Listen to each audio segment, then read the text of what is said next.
सुस्वागतम सुस्वागतम. राजापूर तालुका शेतकरी उत्पादक कंपनी लिमिटेड आयोजित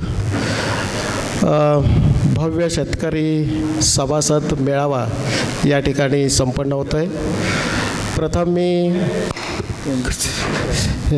प्रथम मी या ठिकाणी सर्वांचं मनपूर्वक कंपनीच्या वतीनं हार्दिक स्वागत करतो आणि या कार्यक्रमाला सुरुवात करतो.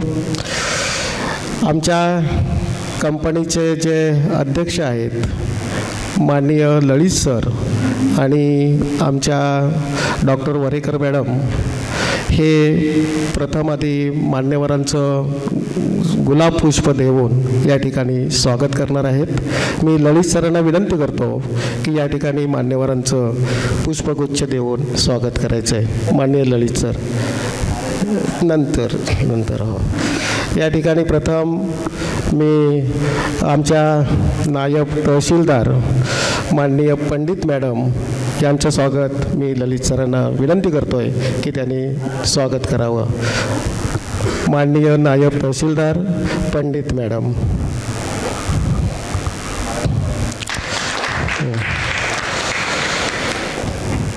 त्यानंतर बँक ऑफ इंडियाचे कोऑर्डिनेटर माननीय प्रसाद कांबळे साहेब यांचं ललित सरांनी स्वागत करावं.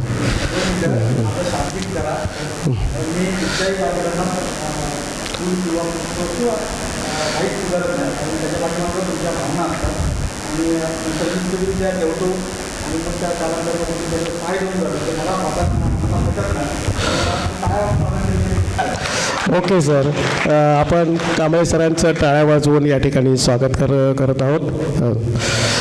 त्यानंतर या ठिकाणी आपले जे आजचे प्रमुख मार्गदर्शक आहेत माननीय महेश सावंत रेशीम कृषी तज्ज्ञ यांचं स्वागत या ठिकाणी वरेकर मॅडमना विनंती करतो की त्यांनी महेश सावंत साहेबांचं स्वागत करावं.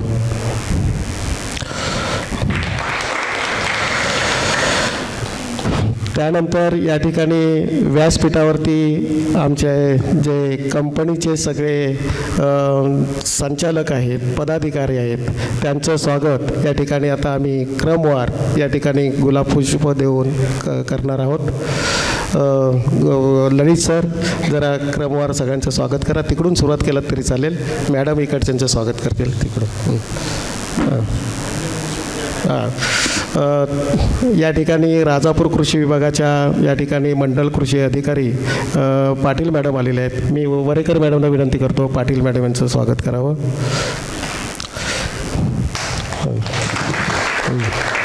त्याच्यानंतर तिकडून सलग आता स्वागत करायला सुरुवात करावी. मॅडम तुमच्या हस्ते इकडचा विभाग हे करा.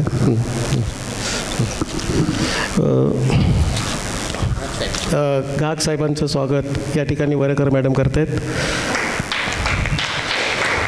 त्याच्यानंतर महेश सावंतांचं झालं. आता इकडून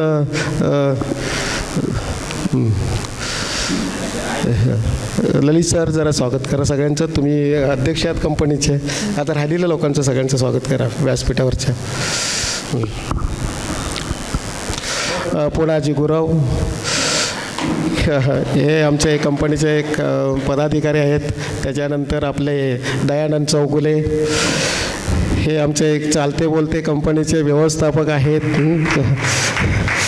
आणि त्याच्यानंतर आमचे आमरे साहेब.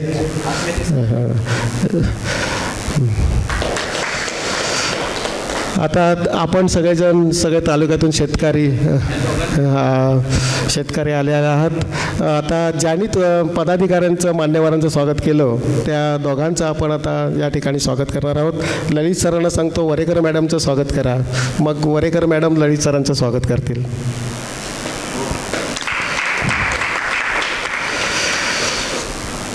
वरेकर मॅडमचं स्वागत ललित सर करतील. आता सर्व शेतकऱ्यांच्या वतीनं एक प्रातिनिधिक स्वरूपात आपण एक आपल्या वयाने मोठे असलेले शेतकरी सगळ्यांच्या वतीनं एकाने स्वागत स्वीकारायचं आहे. कोण? राजा राम पाटेकर. कृपया त्यांनी पुढे यावं आणि सर्व शेतकऱ्यांच्या वतीनं स्वागत स्वीकारायचं आहे। ललित सर यांचं स्वागत करतील। सर्व शेतकऱ्यांनी टाळ्यांच्या गजरात स्वागत करायचं आहे। स्वागताचा कार्यक्रम या ठिकाणी संपलेला आहे। आता मान्यवरांचं स्वागत केलं। आता मान्यवर या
करतो की त्यांनी पुढे यावं आणि या कंपनीच्या वतीनं त्यांनी स्वागत स्वीकारावं।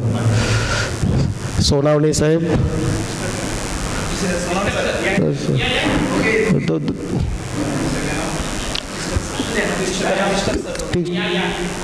या दोघेही या।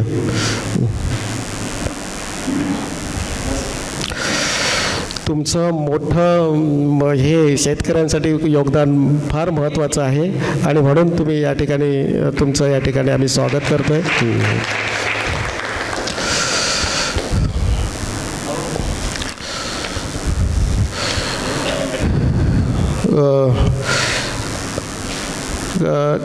काही लोकांना प्रसिद्धी नको असते आणि म्हणून ते प्रसिद्धीच्या शोधात कधी येत नाहीत। मी मोहन काकांना विनंती करतोय की तुम्ही प्रगतिशील शेतकरी आहात। पाचल तालुक्यामध्ये या ठिकाणी एक लोकांना शेती संदर्भात मार्गदर्शन केलेलं आहे, तर मी तुम्हाला विनंती करतोय की या ठिकाणी स्वागत स्वीकारायचं आहे।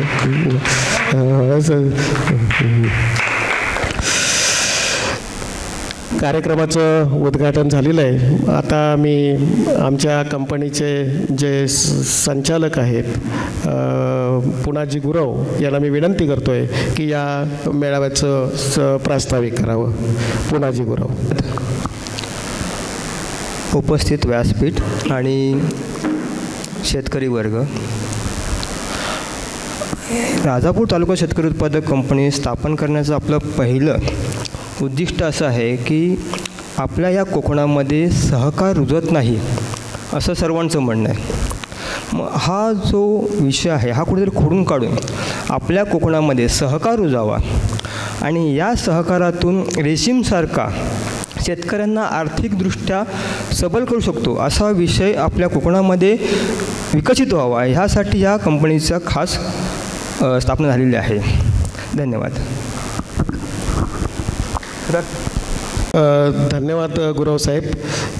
यानंतर विस्तृत काही गोष्टी आपण शेतकऱ्यांच्या नंतर ऐकणारच आहोत, परंतु कंपनीचं जे काम पाहत आहेत त्यांना थोडंसं या ठिकाणी अजून खोलवरती जाऊन प्रास्ताविक त्यांना करायचं आहे। मी दयानंद चौगलेंना विनंती करतो आहे की त्यांनी या ठिकाणी थोडंसं आपलं मनोगत प्रास्ताविकेच्या स्वरूपात त्यांनी व्यक्त करावं।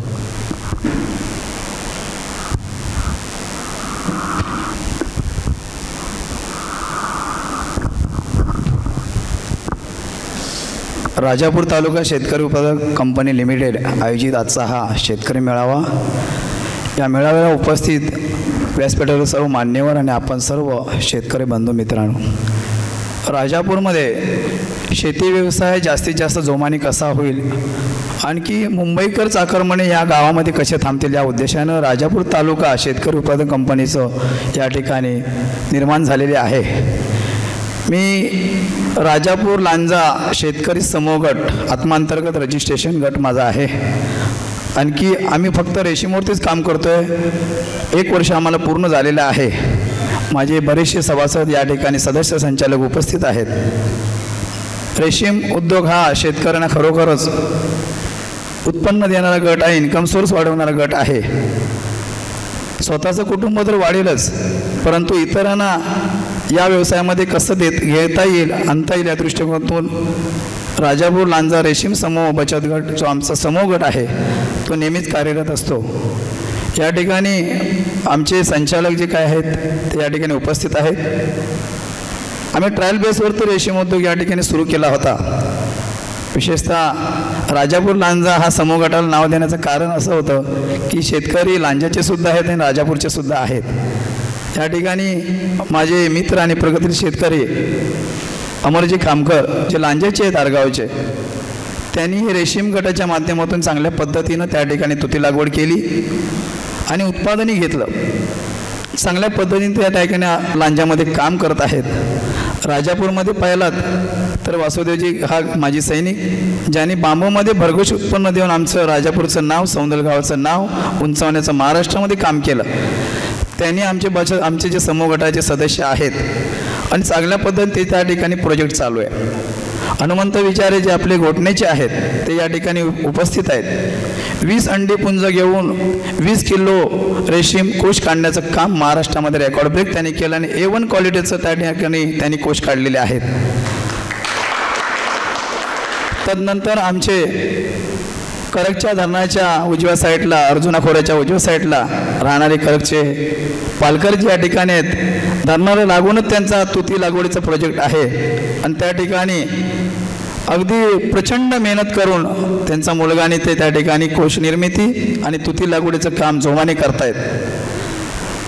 तदनंतर कोळमचे आमचे राजाराम पाटेकर, जी ऊसाची लागवड जी कोळममध्ये पहिल्यांदा गेली ते आमचे राजारामजी पाटेकर माझे सरपंच आहेत त्या ठिकाणचे, चांगला त्यांचा होल्ड आहे त्या गावामध्ये. त्यांनी तुतीची लागवड 2 एकरवरती केलेली आहे आणि यशस्वीरित्या ते त्या ठिकाणी प्रोजेक्ट सक्सेस केलेला आहे. असे आमचे 5 शेतकरी आहेत. आम्ही लागवडी सदस्य म्हणून आम्ही 13 सदस्य आहोत आणि लागवडी आमच्या चालू आहेत. आमच्या लागवडीबरोबर जास्तीत जास्त राजापूर तालुक्यातील शेतकरी या रेशीम उद्योगामध्ये कसे येतील या दृष्टीने आमचा सतत प्रयत्न असतो. राजापूर तालुका शेतकरी उत्पादक कंपनी लिमिटेड ही आम्हाला गेल्या वर्षी अटॅच झाली होती, कारण आमची चळवळ पाहता त्यांनी ही चळवळीमध्ये उडी घेण्याचं काम केलं. आत्तापर्यंत जे आम्ही कोश निर्माण केले आहेत, 2 बॅच झालेल्या आहेत आमच्या सहकाऱ्यांच्या, ते कोश आम्ही कोल्हापूरला दिले. परंतु जर आपण त्या ठिकाणी रामबाग किंवा कर्नाटक बॉर्डरला जर आपण ते विकले असते तर चांगल्या पद्धतीने आम्हाला रेट मिळाला असता. परंतु ट्रान्सपोर्टेशन करत असताना बऱ्याचशा गोष्टी प्रॉब्लेमॅटिक होत आहेत. आम्ही अंडीपुंज जेव्हा मागवतो तेव्हा जास्तीत जास्त संख्येने मागवू शकत नाही, कारण शेतकरी कमी आहेत. म्हणून आमचा हा प्रयत्न आहे की राजापूर तालुका शेतकरी उत्पादक कंपनी आणि राजापूर लांजा शेतकरी समूह गट, रेशीम समूह गट यांनी हातात हात घालून जास्तीत जास्त या 2 तालुक्यामध्ये शेतकरी कशी निर्माण होतील. ट्रान्सपोर्टेशनचा विषय आमचा संपेल. जे काय ग्राउंड लेवलला तुम्हाला प्रॉब्लेम येतील, अगदी तुती लागवड करण्यापासून ते कोश निर्मिती होईपर्यंत जे काय सहकार्य लागेल तसे आमच्या आता हे समूह गटातील सर्व शेतकरी ऑलराऊंडर झालेले आहेत. मग त्याच्या तुती लागवड केल्यानंतर किती दिवसात पाळा येतो, त्याच्यावरती येणाऱ्या किडी, त्याच्यावरती रोगराई, प्रादुर्भाव, अशा पद्धतीनं जे काय शेड्यूल बनलेलं आमचं आहे ते शेड्यूल आमच्या इतर शेतकऱ्यांना देता येईल या दृष्टीने आमचा प्रयत्न राहणार आहे. जो रेशीम कोश आता आम्हाला कोल्हापूर किंवा कर्नाटकला द्यायला लागतो तो रेशीम कोश या ठिकाणीच कसा त्याचं प्रक्रिया उद्योग कशी निर्माण होतील या दृष्टीकोन राजापूर तालुका शेतकरी उत्पादक कंपनी लिमिटेड या ठिकाणी राजापूरमध्ये प्रयत्न करते आहे, जागाही शोधते आहे. जर त्यांना या ठिकाणी यश आलं तर जास्तीत जास्त शेतकरी या ठिकाणी कोल्हापूर कर्नाटकला न जाता या ठिकाणी आपले कोश देतील अशी मी त्यांना ग्वाही देतो आहे. राजापूर तालुका शेतकरी संघटना जी आपली शेतकरी उत्पादक कंपनी आहे यांची ध्येय उद्दिष्ट मोठी आहेत. त्यांना हातभार लावण्याचं काम आमचा राजापूर लांजा शेतकरी समूह गट 100% करेल. माझं सर्वांना विनंती आहे की आज सोमवार असल्याकारणे बरेचसे शेतकरी आमचे आलेले नाही आहेत, कारण काल हॉल उपलब्ध या ठिकाणी नव्हता, म्हणून आजची सोमवारची मीटिंग आपण लावली, संयोजकांनी लावली. त्या दृष्टीकोनातून मोजके जे शेतकरी आहेत ते शेती करणारे शेतकरी आहेत आणि मी ग्वाही देतो आहे या लांजा राजापूर शेतकरी समूह गटाचा जो मी अध्यक्ष आहे या नात्यानं की जे जे सहकार्य आपणा शेतकऱ्यांना लागेल ते शेतकरी 24 तास आपल्याला उपलब्ध राहील असं बोलून मी येथेच थांबतो. धन्यवाद.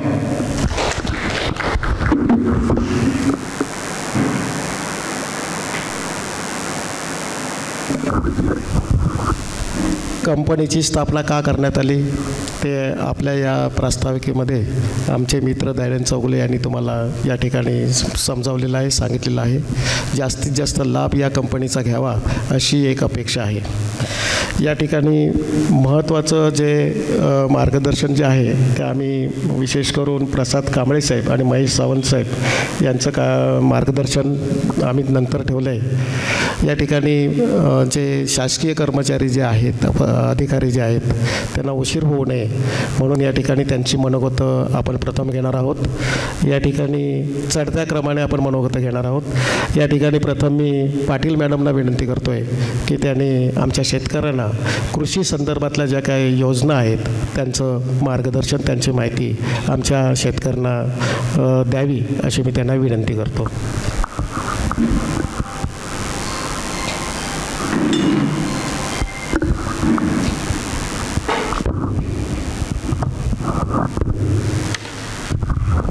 धन्यवाद. सर्वांना प्रथमतः नमस्कार. आत्ता चौगुले साहेबांनी जे सांगितलं की कोकणामध्ये सहकार रुजावा यासाठी कंपनी स्थापन करण्यात आली आणि त्या कंपनीअंतर्गत शेतकऱ्यांनी आपलं उत्पादन वाढवून कोकणातील शेतकरी सधन व्हावा, त्यामुळे ते रेशीम शेतीकडे वळलेले आहेत. आता मुख्यतः रेशीम शेती हे सध्या ते त्यांच्या स्तरावर करत आहेत. प्रामुख्यानं मी तुम्हाला रेशीम शेती व्यतिरिक्त ज्या काही शासकीय योजना आहेत कृषी विभागाच्या त्या सांगेल आणि नंतर रेशीम शेतीबद्दल सांगेल. सर्वात मोठा कोकणामध्ये जो प्रोग्राम चालतो कृषी विभागाचा तो फळबाग लागवड योजना आहे. मेजर तुमची जी पिकं आहेत आंबा, काजू, कोकम, नारळ, सुपारी यासाठी आपण महात्मा गांधी ग्रामीण रोजगार हमी योजना त्या अंतर्गत 100% अनुदानावर फळबाग लागवड योजना देतो. चालू वर्षी ही स्कीम सध्या सुरू झालेली आहे. इच्छुक लाभार्थी कोण असतील तर त्यांनी संबंधित ग्रामपंचायतमध्ये तुम्हाला तो इच्छुक लाभार्थी म्हणून तो अर्ज आहे तो द्यायचा आहे. त्यानंतर संबंधित कृषी सहाय्यक तुमची पुढची प्रोसिजर करून घेतील. बाकी यांत्रिकीकरण जी योजना आहे MRGS जी आहे फळबाग लागवड सोडता बाकी सगळ्या योजना आपल्या ऑनलाईन चालू आहेत आणि त्या पूर्ण वर्षभर चालू असतात. जर कोणाला एखादं टिलर, विडर किंवा ग्रास कटर मशीन जे इकडं मोठ्या प्रमाणात वापरतात ते घ्यायचं असेल तर तुम्हाला CSC सेंटरला जाऊन अर्ज करावा लागतो. त्यासाठी 7/12/8 आधार कार्ड आणि बँक पासबुक ह्या 4 गोष्टी लागतात. तुम्ही अर्ज केल्यानंतर लॉटरी सिस्टीम आहे. लॉटरी निघाल्यानंतर संबंधित कृषी सहाय्यक तुम्हाला तुमचं नाव आलं हे सांगतील आणि पुढची प्रोसिजर सांगतील. MHA-DBTमध्ये ऑनलाईनमध्ये जवळपास सगळ्याच योजना आहेत. वैयक्तिक शेततळे असेल आणि जे शेतकरी महात्मा गांधी रोजगार हमी योजनेचा लाभ घेऊ शकत नाहीत म्हणजे ती योजना फक्त जे स्मॉल फार्मर आहेत म्हणजे 5 एकरपर्यंत ज्यांची शेती आहे त्यांच्यासाठी आपण MRGSमधून लाभ देतो. आणि ज्या शेतकऱ्यांची जमीन 5 एकरच्या वर आहे म्हणजे 2 हेक्टरच्या वर आहे त्यांना आपण भाऊसाहेब फुंडकरमधून लाभ देतो. ती योजना चालू वर्षी सुरू झालेली आहे. जे शेतकरी इच्छुक असतील त्यांनी आपले सरकार पोर्टलला MHA-DBTला अर्ज करायचा आहे. कुठल्याही योजनेचा लाभ घ्यायचा असेल ऑनलाईन तर 7/12/8 आधार कार्ड आणि बँक पासबुक ह्या 4च गोष्टी कंपल्सरी आहेत अर्ज करताना. आता आपण रेशीम शेतीकडे वळूया थोडं. तर रेशीम शेती म्हणजे कोकणामध्ये नाविन्यपूर्ण काहीतरी शेतकरी करतायत हे खरंच कौतुकास्पद गोष्ट आहे. आणि प्रत्येक जिल्ह्याला एक रेशीम संचालनालयाचं ऑफिस असतं. पण आता कोकणामध्ये काय झालं आहे त्यांचे जे नियम आहेत की तालुक्यात इतका एरिया असायला पाहिजे रेशीम शेतीखाली किंवा जिल्ह्यात एवढा एरिया पाहिजे. मग तो क्रायटेरिया कोकणामध्ये फुलफिल होत नसल्यामुळं अद्यापपर्यंत आपल्या रत्नागिरी सिंधुदुर्ग जिल्ह्यात रेशीम संचालनालयाचं ऑफिस नाही आहे. त्याचं हेडक्वार्टर नागपूरला आहे. आणि रेशीम शेती ही MRGSमध्ये आणली गेली कारण रेशीम शेतीसाठी कुठलीच योजना नव्हती की अनुदान देता येईल असं. मग MRGSमध्ये आणल्या गेल्यानंतर जे रेशीम संचालनाचं ऑफिस आहे त्या जिल्ह्याचं ते मेन इम्प्लिमेंटिंग एजन्सी होतं की त्यांच्यामार्फत योजना राबवली जाईल. पण आता आपल्याला हा प्रयत्न करावा लागेल की जर जास्तीत जास्त शेतकरी आपल्या योजनेखाली आपली रेशीम शेतीखाली वळवायचे असतील तर त्याचबरोबर आपल्या जिल्ह्यासाठी आपल्याला ऑफिस कसं आणता येईल यासाठी सरकारी अधिकाऱ्यांबरोबरच आपल्याला थोडं राजकीय लोकांची मदत घ्यावी लागेल. मला वाटतं 2019-20मध्ये हा LAQ झाला होता की कोकणामध्ये सुद्धा ते ऑफिसेस पाहिजेत, कार्यालय पाहिजेत. तर अजूनही त्याच्या पुढं काही प्रोसिजर झालेली नाही आहे, कारण MRGSमध्ये फळबाग लागवड ही पूर्णपणे कृषी विभाग राबवतं आणि जी रेशीम शेती आहे ना ते रेशीम संचालन विभाग आणि तहसीलदार ऑफिस हे दोन्ही मिळून राबवतात. पण आपल्याकडे ते ऑफिसेस नसल्यामुळं हे शेतकऱ्यांना लाभ कसा द्यायचा हा खूप मोठा प्रश्न निर्माण झाला आहे आता. आणि नाविन्यपूर्णमध्ये आम्हाला खूप इच्छा आहे की शेतकऱ्यांना लाभ द्यावा, कारण कृषी विभाग काहीतरी नाविन्यपूर्ण करते. सेरिकल्चरमध्ये म्हणजे रेशीम शेतीमध्ये उतरायची आमची इच्छा आहे. तर ती पुढे नेण्यासाठी आपल्याला दोघांनाही मिळून प्रयत्न करावे लागतील. रेशीम शेतीमध्ये अजून जे काही तुम्हाला तांत्रिक मार्गदर्शन आहे ते कृषी विभाग नेहमीच करत राहील. फक्त ज्या अडचणी आहेत ना प्रशासकीय स्तरावरच्या त्या आपल्याला दोघांनाही मिळून सोडवाव्या लागतील. एकटा कृषी विभाग ती अडचण सोडवू शकत नाही, कारण त्याचे जे शासकीय योजनेचे लाभ द्यायचे अधिकार आहेत ते अजून कुठलेही आमच्याकडे दिलेले नाही आहेत. फक्त एक मार्गदर्शन करणारी टेक्निकल एजन्सी म्हणूनही आजही आम्ही काम करतो. माझी राजापूर तालुका उत्पादक शेतकरी कंपनी यांना एक विनंती आहे की तुम्हाला जर तुमची जी इच्छा आहे की तर राजापूरमध्ये तो एरिया वाढला पाहिजे, त्याला आमचं पूर्ण तांत्रिक मार्गदर्शन असेल आणि इथून पुढेही जे काही आपल्याला प्रशासकीय स्तरावर गोष्टी करायच्या आहेत त्यासाठी आम्ही पूर्ण मदत करू. तुमच्या पुढच्या वाटचालीची शुभेच्छा. एवढे बोलून मी थांबते. धन्यवाद. धन्यवाद पाटील मॅडम. आपण शासकीय योजना कुठल्या आहेत त्याची माहिती या ठिकाणी दिलात. रेशीम शेतीसंदर्भात तुमच्या काही अडचणी आहेत, शासकीय पातळीवरती आम्ही का कमी पडणार आहोत, तर मी शेतकऱ्यांना आणि व्यासपीठावरती बसलेले शासकीय पदाधिकारी सोडून यांना विनंती करेन की आपले आमदार खासदार यांना जरा जागं करावं लागेल, विधिमंडळामध्ये आवाज उठवावा लागेल, तरच या ठिकाणी यश आलं तर, नाहीतर आपल्या दरवाजात आणून कोणी देणार नाही. तर यानंतर मॅडम तुम्हाला वेळ आहे ना, तुम्हाला नंतर बोलतो सांगतो ना. आपले त्यांचं नाव आमरे साहेब या ठिकाणी जरा 5 मिनटं वेळ घेतला आहे त्यांनी, की त्यांना मला वाटतं घाई आहे, तर ते म्हणाले मी 5 मिनटं बोलतो. तर मी आमरे साहेबांना विनंती करतो की त्याने आम्हाला मार्गदर्शन करावं. धन्यवाद सर. आपल्या भारत देशाचे आदरणीय लाडके दैवत छत्रपती शिवाजी महाराज, त्याचप्रमाणे महत्त्वपूर्ण भारत देश घडवण्यासाठी ज्यांनी योगदान दिलं ते बाबासाहेब आंबेडकर यांच्या चरणी नतमस्तक होतो. या ठिकाणी व्यासपीठावर उपस्थित मान्यवर, त्याचप्रमाणे आजचा जो कार्यक्रम आहे राजापूर शेतकरी उत्पादक कंपनीचा, त्याच्यासाठी समोर असलेले शेतकरी आणि काही प्रमाणात सदस्य, या सर्वांचं मी सर्वप्रथम हार्दिक स्वागत करतो. माझा अल्पपरिचय देतो. मी तालुका तंत्रज्ञान व्यवस्थापक आहे. कृषी तंत्रज्ञान व्यवस्थापन यंत्रणा आपण ऐकवत असेल, ज्याला आपण शॉर्ट फॉर्ममध्ये आत्मा म्हणतो आमचे. त्याचप्रमाणे एक स्वागत छोटंसं महत्त्वपूर्ण असं राहून गेलं, आमचे कांबळे सर जे या ठिकाणी आहेत. मी त्यांचं खास करून विशेष करून असं स्वागत याच्यासाठी करतो की त्यांच्यामार्फत आपल्याला जी प्रसिद्धी पाहिजे ती त्यांच्यामार्फत होणार आहे. त्याच्यामुळे त्यांचं खरंच या ठिकाणी स्वागत आहे.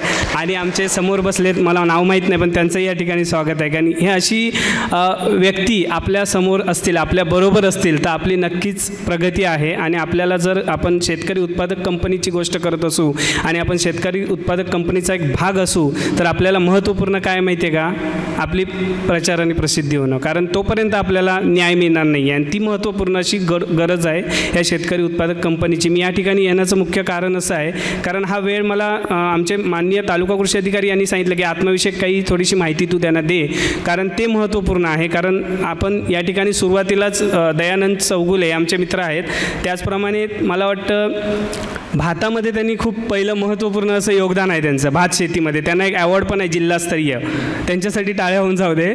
आमचे काका पण आहेत, मोहन काका, म्हणजे अतिशय महत्त्वपूर्ण याच्यासाठी त्यांचं योगदान या कंपनीबरोबर आहे तुम्हाला सर्वांना. तर ते महत्त्वपूर्ण याच्यासाठी एक त्यांच्याकडे आता मी सांगितलं की चौगुलेंकडे एक चांगल्या प्रकारचं शेतीचं ज्ञान आहे. आणि नारकर काका हे आमचे पहिले जुने ग्रॅज्युएट आहेत, जे शेतीमधले ग्रॅज्युएट आहेत, BSc ॲग्रिकल्चर आहेत. मी या ठिकाणी BTech ॲग्रिकल्चर इंजिनियर झालेलो आहे दापोलीला, 2008ला पासआउट. जवळपास 10 वर्ष झाली मी आत्मामध्ये काम करतो आहे. स्वयंस्फूर्तीने स्वतःसाठी म्हणून काम करतो आहे, स्वतःहून असं काम करतो आहे आणि माझ्या तालुक्यामध्ये मी काम करतो आहे. माझा एक चॅनल आहे, त्याचं पण थोडंसं मी सांगेन. त्याच्यासाठी भारत देशा 007मध्ये तुम्ही गेलात तर यूट्यूबला आता या ठिकाणी कांबळे पण आहेत, त्यांचं हे चॅनल आहेत ना, ह्या चॅनल्सना तुम्ही सबस्क्राईब करा. कारण आत्ताचं युग हे बघा तुम्ही या पद्धतीचं आहे. यूट्यूब हे सर्व समावेशक म्हणायला हरकत नाही, सगळ्या प्रकारची माहिती. आता या ठिकाणी तुम्ही जर आला असाल तर तुम्हाला ही माहिती करून घेणं अपेक्षित होतं. घेतला किती जणांना माहीत नाही की शेतकरी उत्पादक कंपनी म्हणजे काय. यूट्यूबवर छोटंसं टाकलं ना शेतकरी उत्पादक कंपनी, सगळे माहितीचे तुमच्यासमोर येतात की ती कशी तयार केली पाहिजे. मार्गदर्शन म्हणून जर तुम्ही म्हटलं तर यूट्यूब हे प्रभावी माध्यम सध्याच्या काळामध्ये आहे आणि आपण त्याचा सगळ्यांनी अवलंब जर केला तर 100% मी म्हणत नाही पण 90% प्रॉब्लेम सॉल्व्ह होतील. कुठल्याही मार्गदर्शनाची वेगळी गरज लागणार नाही आपल्याला. त्यामुळे ते एक महत्त्वपूर्ण आहे. आणि सगळ्यात महत्त्वाचं या ठिकाणी जसा हा मेळावा आहे, मला वाटतं आहे ना, भव्य शेतकरी सभासद मेळावा, भव्य दिव्य असं काही दिसतच नाही आहे. ही शोकांतिका म्हणायची का की दुर्भाग्य म्हणायचं हे तुम्हीच ठरवा.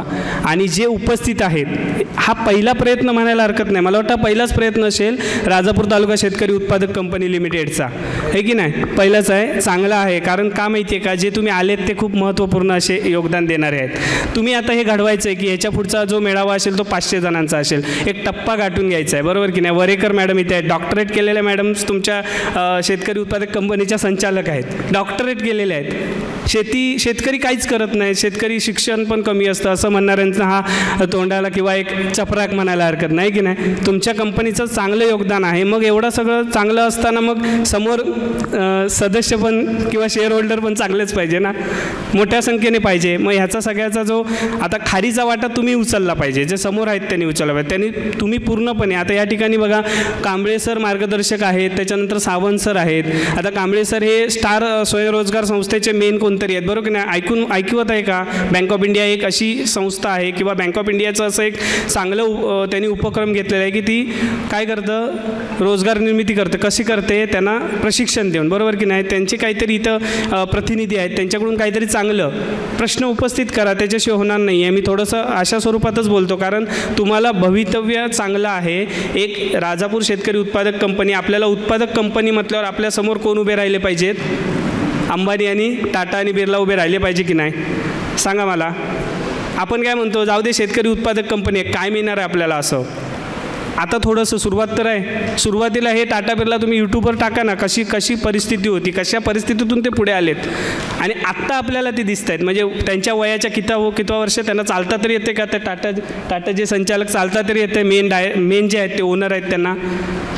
मग त्यांनी कुठल्या अवस्थेपासून चालू केलं आणि कुठल्या अवस्थेला आपण त्यांना बघतोय आणि आपण त्यांची प्रसिद्धी बघतोय. पण त्यांचं आपण पूर्वी ते कसे होते बघितले का, बघून बघा एकदा, मग तुम्हाला कळेल की आपली कंपनी कुठपर्यंत पुढे जाणार आहे. तर त्याच्यासाठी तुम्हाला सगळ्यांना शुभेच्छा आहे. मी आत्म्याचं थोडंसं सांगेन या ठिकाणी, आत्म्याचा तंत्रज्ञान व्यवस्थापक म्हणून तुम्हाला थोडंसं सांगेन की आत्मा ही जी यंत्रणा आहे ती मुख्यत्वे प्रचार आणि प्रसिद्धीसाठी आहे. कशाच्या प्रचार आणि प्रसिद्धीसाठी, नावातच आहे तंत्रज्ञान.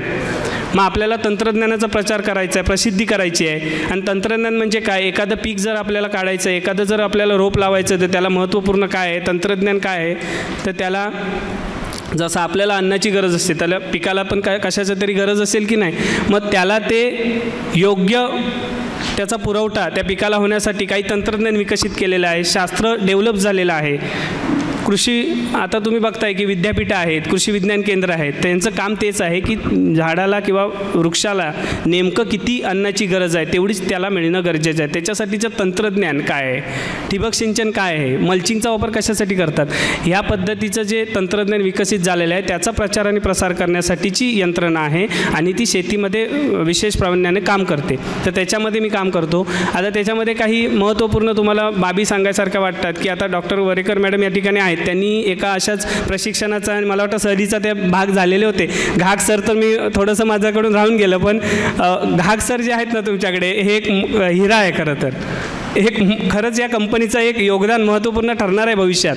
आणि आत्ता जर त्यांचा गौरव करायचा झाला तर हिऱ्याच्या स्वरूपात मी करेन, कारण त्यांचं योगदान आहे ना हे जसं रेशीममध्ये आहे तसं फणसामध्ये पण आहे. आम्ही एक सहल घेऊन गेलो होतो, जिल्ह्यांतर्गत सहल, आणि ती मला वाटतं देसाई सरांच्या बागेमध्ये, तुम्ही नाव ऐकवत असेल देसाई, तुम्ही यूट्यूबवर सर्च करा वाटल्यास, मी सांगतोय किंवा असं नको, देसाई फणस किंग कोण म्हणून तुमच्या लक्षात येईल. त्यांनी यांचा गौरव केलेला आहे, म्हणजे आमच्या समोरची गोष्ट आहे. त्यांनी म्हटलं की किती म्हणजे गाग सरांचं त्यांनी वर्णन किंवा कौतुक करणं ही चांगली गोष्ट आहे आपल्यासाठी. मग आपल्याला असं काहीतरी करायचं आहे की जेणेकरून आपण चांगल्या पद्धतीने देशासमोर येऊ, महाराष्ट्रासमोर येऊ आणि पर्यायाने आपल्या कोकणासमोर येऊ. आपली राजापूर शेतकरी उत्पादक कंपनी जी आहे ती चांगल्या माध्यमातून पुढे येऊ दे, चांगल्या तुमच्या योगदानातून त्याला चांगलं काम त्याचं होऊ दे, एवढंच मी सांगेन. याच्यानंतर सगळ्यात महत्त्वाचं मला तुमच्यासमोर सांगायचं होतं, जसं की मी सांगितलं की आत्म्यातून आपल्याला विविध अभ्यास दौरे असतात, प्रशिक्षणं असतात. या संदर्भात जर मी संचालक या ठिकाणी उपस्थित आहेत मान्यवर या ठिकाणी, तर त्यांनाही एक विनंती करेन की तुम्हाला जर काही अडचणी असतील, कुठेही तुम्हाला या कंपनीच्या संदर्भात समजा एखादं प्रशिक्षण किंवा सहलची गरज भासत असेल तर तुम्ही निश्चिंत मनाने तालुका कृषी अधिकारी कार्यालयाला एक अर्ज जर केलात तर नक्कीच आपण त्याच्यासाठी प्रयत्नशील असणार आहोत. नेहमीच प्रयत्नशील असतो. तुम्हाला कुठेही, अगदी तुम्ही म्हटलं आम्हाला बँगलोरला जायचं आहे, आम्हाला राज्याच्या बाहेर जायचं आहे, इवन तुम्हाला असं वाटलं कुठेतरी डोक्यात आलं आम्हाला देशाच्या बाहेर जायचं आहे, अर्ज तर देऊन बघा. माझ्या हातात नाही, अर्ज तर द्या. हां, आणि अर्ज द्या. तुम्हाला नक्कीच तुमचं कुठेतरी तुमची जिद्द असेल ना, त्याला आपण नक्कीच कुठेतरी पाठपुरावा करून ते साक्षात नक्कीच आपण आणण्याचा प्रयत्न करणार आहोत. त्याच्यानंतर मला एक असं सांगायसारखं वाटतं की खूप अल्प अशा कंपन्या आहेत सद्यस्थितीमध्ये आपल्या कोकणामध्येच नाही, इवन जर म्हणजे आपण कोकणाचा जर विचार केला ना तर खूप कमी प्रमाणात कंपन्यांची स्थापना होत आहे. आणि ही सुरुवात आहे. आपण जेव्हा प्रगतीपथावर जाऊ ना तेव्हा ही संख्या वाढणार आहे. मग तुम्हाला आत्ताच ठरवायचं आहे की आपल्याला आता जास्त जोमाने काम करायला लागेल. पाठी पडलात तर मग पाठीच राहणार आहे, कोणतरी पुढे येऊन तुमचा हिस्सा नक्कीच घेऊन जाणार आहे. आणि अजून एक महत्त्वपूर्ण ज्याच्यासाठी मी या ठिकाणी आलो आहे की अनुदानाची गोष्ट आहे. आपण म्हणतो अनुदान हे नावातच आहे, अणु आहे, छोटंसं कुठेतरी आपण सरकारमार्फत दान दिलं जातं की तुम्ही चांगलं काम करताय, तुम्हाला हे थोडंसं आमच्याकडून अनुदान आहे. तर याच्यासाठी आपल्याकडे शेतकरी उत्पादक कंपन्यांसाठी खूप मोठ्या प्रमाणाची योजना आहेत ज्याचं तुम्ही लाभ घेऊ शकता भविष्यामध्ये. याचा फक्त महत्त्वपूर्ण तुम्हाला काय जपायचं आहे याच्यामध्ये, खास करून हे संचालकांसाठी आहे. जर तुम्ही आज कंपनी स्थापन केली तर जवळपास 1 ते 3 वर्षाच्या कालावधीमध्ये तुमच्या कंपनीचा टर्नओव्हर जो आहे ना तो 5 लाखाच्या वर ठेवा. टर्नओव्हर 5 लाखाच्या वर ठेवायला काय फारसं लागत नाही, पण ते महत्त्वपूर्ण याच्यासाठी की एक अशी योजना आहे स्मार्ट नावाची. तुम्ही यूट्यूबवर जाऊन नुसतं स्मार्ट टाका, तुम्हाला सगळे योजनेचे डिटेल्स येतील. मी द्यायची वेगळी गरज नाही आहे, कारण या ठिकाणी महत्त्वपूर्ण व्यक्ती आपल्याला मार्गदर्शन करण्यासाठी आमंत्रित केल्या गेलेल्या आहेत, तर त्या मार्गदर्शन करतील. माझं छोटंसं याच्यासाठी मी तुम्हाला सांगतोय की हे पण त्याच्यासाठी महत्त्वपूर्ण आहे, कारण तुम्ही त्याचा एक भाग होणार आहात किंवा झालेले आहात. तर स्मार्ट जर टाकलं तर त्याच्यामध्ये असं लक्षात येईल की 3 कोटीपर्यंतचं अनुदान आहे कंपनीला. 3 कोटी प्रक्रियेसाठी तुम्हाला जे काही घ्यायचं आहे, आता तुमचं रेशीम असेल तर रेशीमची प्रक्रिया असेल किंवा इतर काही तुमच्या कंपनीचे तुम्ही काही प्रक्रिया करू इच्छित असाल तर त्याच्यासाठीचं जे मशिनरीज वगैरे आहेत याच्यासाठी बांधकामासाठी एक्स्पेशली तुम्हाला 3 कोटीपर्यंतचं अनुदान मिळणार आहे याच्यातून. तर ही एक योजना आहे. छोटे तुम्ही उद्योगधंदे करायचे असेल तर PFME पण एक योजना आहे. तुम्हाला प्रधानमंत्री सूक्ष्म अन्न प्रक्रिया याच्यातून तुम्ही त्याचा लाभ घेऊ शकता. छोटे 35% अनुदान आहे, हे 60% अनुदान आहे. म्हणजे 3 कोटी तुम्हाला मिळू शकतात, तुम्ही साधारण 5 ते 6 कोटीचा प्रकल्प केलात तर. अशा पद्धतीची योजना आहेत, बऱ्याच योजना आहेत. आपल्याला जसं मी आता या ठिकाणी आम्हाला आमंत्रित केलं आहे, पण माझी एक विनंती आहे की जर तुम्ही विचार केला तर टाळी एका हाताने वाजते का. आपण पण जर तुम्हाला कुठली योजना हवी माहीत करून घ्यायची असेल तर तुम्ही निश्चिंत मनाने जे काही त्या ठिकाणचे सरकारी कार्यालय आहेत त्या ठिकाणी तुम्ही जायला पाहिजे. नारकर काका तर नेहमी येतात माझ्या माहितीमध्ये, चौगुले पण बऱ्यापैकी आमच्या कार्यालयात येणारे असे हे शेतकरी आहेत, तर तुमच्याबरोबर तेही आहेत. ही चांगली गोष्ट आहे. मी परत एकदा तुम्हाला काही अडचणी असतील तर तुम्ही नक्कीच विचारा. ह्या शेतकरी उत्पादक कंपनीची महती मी तुम्हाला बऱ्यापैकी सांगितली. याच्यापेक्षा जास्त जर तुम्हाला जाणून घ्यायची इच्छा असेल तर मी जसं सांगितलं की तुम्ही यूट्यूब हे प्रभावी माध्यम आहे, त्याच्यातून तुम्ही नक्कीच ती माहिती घेऊ शकता. चांगल्या प्रकारची त्याच्यामध्ये मार्गदर्शन असतात, माहिती करून दिलेली असते. तुम्ही एखादं यूट्यूब चॅनल तुमच्या कंपनीच्या, मी या ठिकाणी जे डायरेक्टर संचालक आहेत त्यांना विनंती करेन की त्यांनी एखादं आपलं कंपनीचं चॅनल खास करून काढावं. कसं काढायचं, कांबळे सर आहेत, मी आहे. अजूनही माहिती यूट्यूबवरच मिळेल तुम्हाला कसं चॅनल उघडायचं. एक चॅनल उघडा, तुमची माहिती बाहेरपर्यंत जाऊ दे, देशाच्या बाहेर जाते ती माहिती. यूट्यूब हे आपल्या देशासाठी नाही आहे, ऑल वर्ल्डसाठी आहे. त्याच्यामुळे तुम्हाला त्याच्यात जी माहिती आहे ना, कदाचित मी जसं सांगितलं की बघा आता तुम्ही रेशीमचं हे करताय की नाही, मग रेशीमला अनन्यसाधारण महत्त्व कुठे माहिती आहे का? जर ते रेशीमचे किडे आणि त्याच्यातून जो कोश निर्माण होतो हा जर सेंद्रिय असेल तर मला वाटतं अमेरिकासारखं व्यासपीठ किंवा मार्केट या रेशीम उद्योगाला नाही आहे. कारण त्यांना अंगाला इचिंग होऊ नये, खाज होऊ नये म्हणून हवे तेवढे पैसे मोजणारी लोक आहेत ती, आणि पैसे असणारी पण. मुख्यत्वे आपल्या भारतामध्ये हा प्रॉब्लेम आहे, पैसे मोजणारी आहेत पण असणारी कमी आहेत. तिथे दोन्ही आहेत, पैसे मोजणारी पण आहेत आणि असणारे पण आहेत. मग त्यांच्यापर्यंत आपण कसं जाऊ शकतो बरं, सांगा बरं. हे एक माध्यम आहे, यूट्यूब माध्यम आहे. इथलं तुमचं जे काय आहे ना, तर एखाद्या ज्याने तिथे जर बघितलं ना, एखादा कोणतरी असा व्ह्यूअर्स असेल त्याने जर तिथे बघितलं तर त्याच्यामध्ये तुमचं नक्कीच काहीतरी एक मोठी ऑर्डर तुम्हाला मिळू शकते. तर अशा पद्धतीचं माध्यम आहे.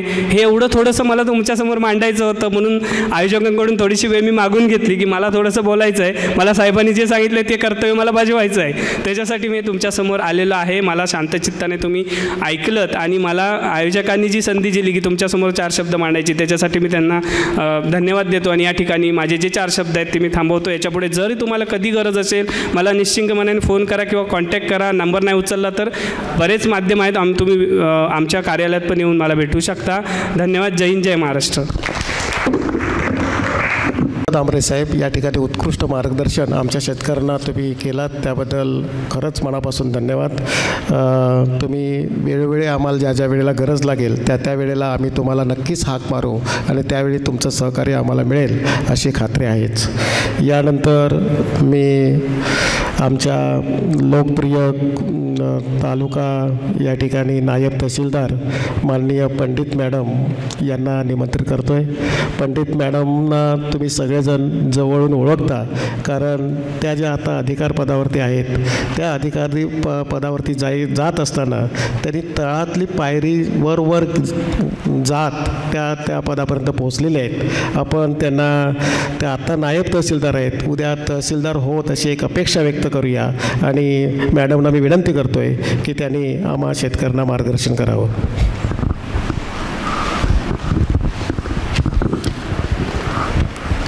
नमस्कार. हा जो आपण भव्य दिव्य असा शेतकरी मेळावा आयोजित करण्याचं ठरवलं होतं, पण आपल्याकडची नेहमीचीच ही पद्धत आहे की कोणीतरी असं निमंत्रित करतं पण सगळेच त्याला म्हणजे मनापासून तिथपर्यंत पोहोचत नाही का, त्यामुळे ते ज्ञानापासून सुद्धा कदाकधी वंचित राहतात. ह्या व्यासपीठावरती जे उपस्थित मान्यवर आहेत त्या सर्वांना माझा नमस्कार आणि माझे शेतकरी बंधू भगिनी. तुम्ही म्हणाल की माझा या शेतकरी मेळाव्याशी काय संबंध, थोडासा प्रश्न असला निर्माण झाला असेल की नायब तहसीलदार आणि शेतकरी मेळाव्याशी काय संबंध. पण पाटेकर वगैरे यांना माहिती आहे की मी एका शेतकरी कुटुंबातलीच मुलगी आहे. ते मी जेव्हा लहान होते किंवा शाळा कॉलेजमध्ये होते तेव्हा यांचं आमच्या घरी येणं जाणं किंवा यातले पण काही लोक ओळखत असतील मला. तर आमच्याकडे म्हशी होत्या भरपूर आणि त्यासाठी चारा लागतो. मग आम्ही बहिणी होतो 8, वडील तलाठीच होते म्हणजे नोकरी करणारेच घर. आमच्याकडे वडील तलाठी असल्यामुळे सकाळी 8 वाजल्यापासून लोकांची रीग असायची आणि आई एक पातेलं कायम चुलीवरती असायचं चहा देण्यासाठी. आईचं कामच ते की बाहेरून लोक आले की त्यांना गुळपाणी देणं आणि चहा देणं. मग आम्हाला बाहेरून दूध आणून तो चहा देणं परवडणारं नव्हतं. आमच्याकडे 7 ते 8 म्हशी असायच्या. आमचं टाईम टेबल असायचं त्यासाठी. 8 बहिणी जरी असलो आम्ही तरी सगळ्या नोकरी शासकीय नोकरी करतो. कोणी अशी एकही नाही आहे की फक्त एकच एक्सपायर झाली, बाकी अजूनही 7 जणी आहोत आम्ही. एक बहीण आता रिटायर्ड झाली. सगळ्या शिक्षिका. मी रेव्हेन्यू खात्यात आणि माझा एकुलता एक भाऊ जो आहे तो बँकिंग, त्याने पण फॉरेस्टरी म्हणजे शेतीच्याच शिक्षण घेतलेलं आहे दापोलीला, परंतु तो बँकिंग साईडला गेला. तो आता श्रेणी 2 ऑफिसर आहे. हे सांगण्याचा उद्देश एवढाच होता की शेतकऱ्याचीच मुलगी आहे हे सांगण्यासाठी मी हे केलं. आमचं टाईम टेबल असं ठरलेलं असायचं की म्हशींना धुण्यापासून त्यांचा चारा शेणगोटा हे सगळं करून मी 9 वाजता मी एक ॲथलेटिक्स होते, त्यामुळे ॲथलेटिक्सला रनिंगला जावं लागायचं. 13 सेकंदात मी 100 मीटर, 200 मीटर आणि 400 मीटर आणि थाळी गोळा ह्या सगळ्याचा मला सराव करण्यासाठी 9 वाजता मी शाळेला पोच असायची. ही सगळी आम्ही घरातली कामं, आमच्याकडे कोणी कामाला बाई नसायची. सगळी घरातली जी एवढी माणसं आहेत, म्हणजे 8 बहिणी म्हणजे 9 भावंड. ताई म्हणजे माझी मोठी बहीण होती, ती एक शिक्षिका होती, तिचे मिस्टर, त्यांची मुलगी, म्हणजे ती 3 वडली, माझ्या आईची आई, माझ्या बाबांची आई. एवढं मोठं कुटुंब होतं की आत्ता ते घर रायपेटनला आहे, ते म्हणजे आता कोणीच माणूस नसल्यामुळे ओस पडलं आहे. पण ते घर, ते अंगण आम्हाला तेव्हा पुरत नव्हतं. एवढं मोठं कुटुंब होतं. आणि माझ्या मते आम्ही नोकरी करणारी लोकांपेक्षा ना, हे शेतकरी लोक आहेत ना, त्यांची कुटुंब नुसती हसती खेळती आणि बोलती असतात. आम्ही फक्त यांत्रिक झालो, तर आमचा संवादच नसतो आपल्या घरातल्या कुटुंबातल्या व्यक्तींशी. त्यामुळे खरे या देशाचे जर कोण असाल ना, तर तुम्ही आहात. ते शेतकरी बांधव हा या देशाचा आत्मा आहे. आणि तो जर समृद्ध असेल ना, तर देश समृद्ध व्हायला अजिबात वेळ लागणार नाही. आणि त्यासाठी तुम्ही हे जे तांत्रिक ज्ञान आहे शेतीतलं, ते जाणून घ्यायला पाहिजे. तर शेतकरी कुठेतरी पुढे जाऊ शकेल, पुढे पोहोचू शकेल. मग आता आत्म्याचा हे साहेबांनी तुम्हाला यूट्यूब चॅनल वगैरे पहा वगैरे सांगितले. मी वासुदेव घाग साहेबांना ओळखत नव्हते आधी, परंतु त्यांना यूट्यूबला आम्ही पाहिलं. आणि हे गुरवसाहेब माझ्याकडे काहीतरी कामानिमित्त यायचे, त्यांना काही 7-12 किंवा काही असं पाहिजे असायचं, तेव्हा त्यांची माझी ओळख झाली. त्यामुळे माझं शेतकऱ्यांकडे असं फार जवळीक अशी अटॅचमेंट आहे. त्यामुळे मला त्यांच्यामध्ये काम करायला सुद्धा भविष्यात आवडेल. कारण मी वयाच्या 18 वर्ष 3 महिन्यानंतर नोकरीला लागल्यामुळे शेतीकडे माझं लक्षच गेलं नाही. आणि किंवा मध्ये आवड म्हणून मी माझ्या सासऱ्यांबरोबर वगैरे आमची भातशेती आहे, सुपारी, नारळ आणि आंबा असं शेती आहे. पण आता मला नोकरीमुळे वेळच मिळत नाही, त्यामुळे कोणाला तरी ती बागा द्याव्या लागतात आणि त्यांच्याकडनं करून घ्यावं लागतं.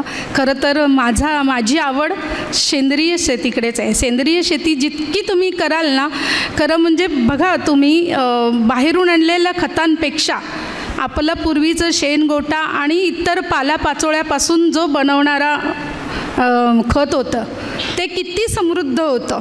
त्या फळाची चवसुद्धा आपल्याला किती गोडीची लागायची. आणि मला वाटतं प्रत्येक शेतकऱ्याच्या घरी 1-2 गुरं तरी असतात. त्यामुळे सेंद्रिय शेती करायला काही त्यांना प्रॉब्लेम येईल असं वाटत नाही. आणि जसा रेशीम उद्योगासाठी तुमची ही आत्ताची कंपनी आहे, ही आयोजित केलेली आहे, तसंच माझं ह्या सभासदांना विनंती आहे की नारळ आणि सुपारीसाठी तुम्ही जर अशीच कंपनीमध्ये काहीतरी ठेवलात तर आम्ही त्याच्यामध्ये येऊ शकू.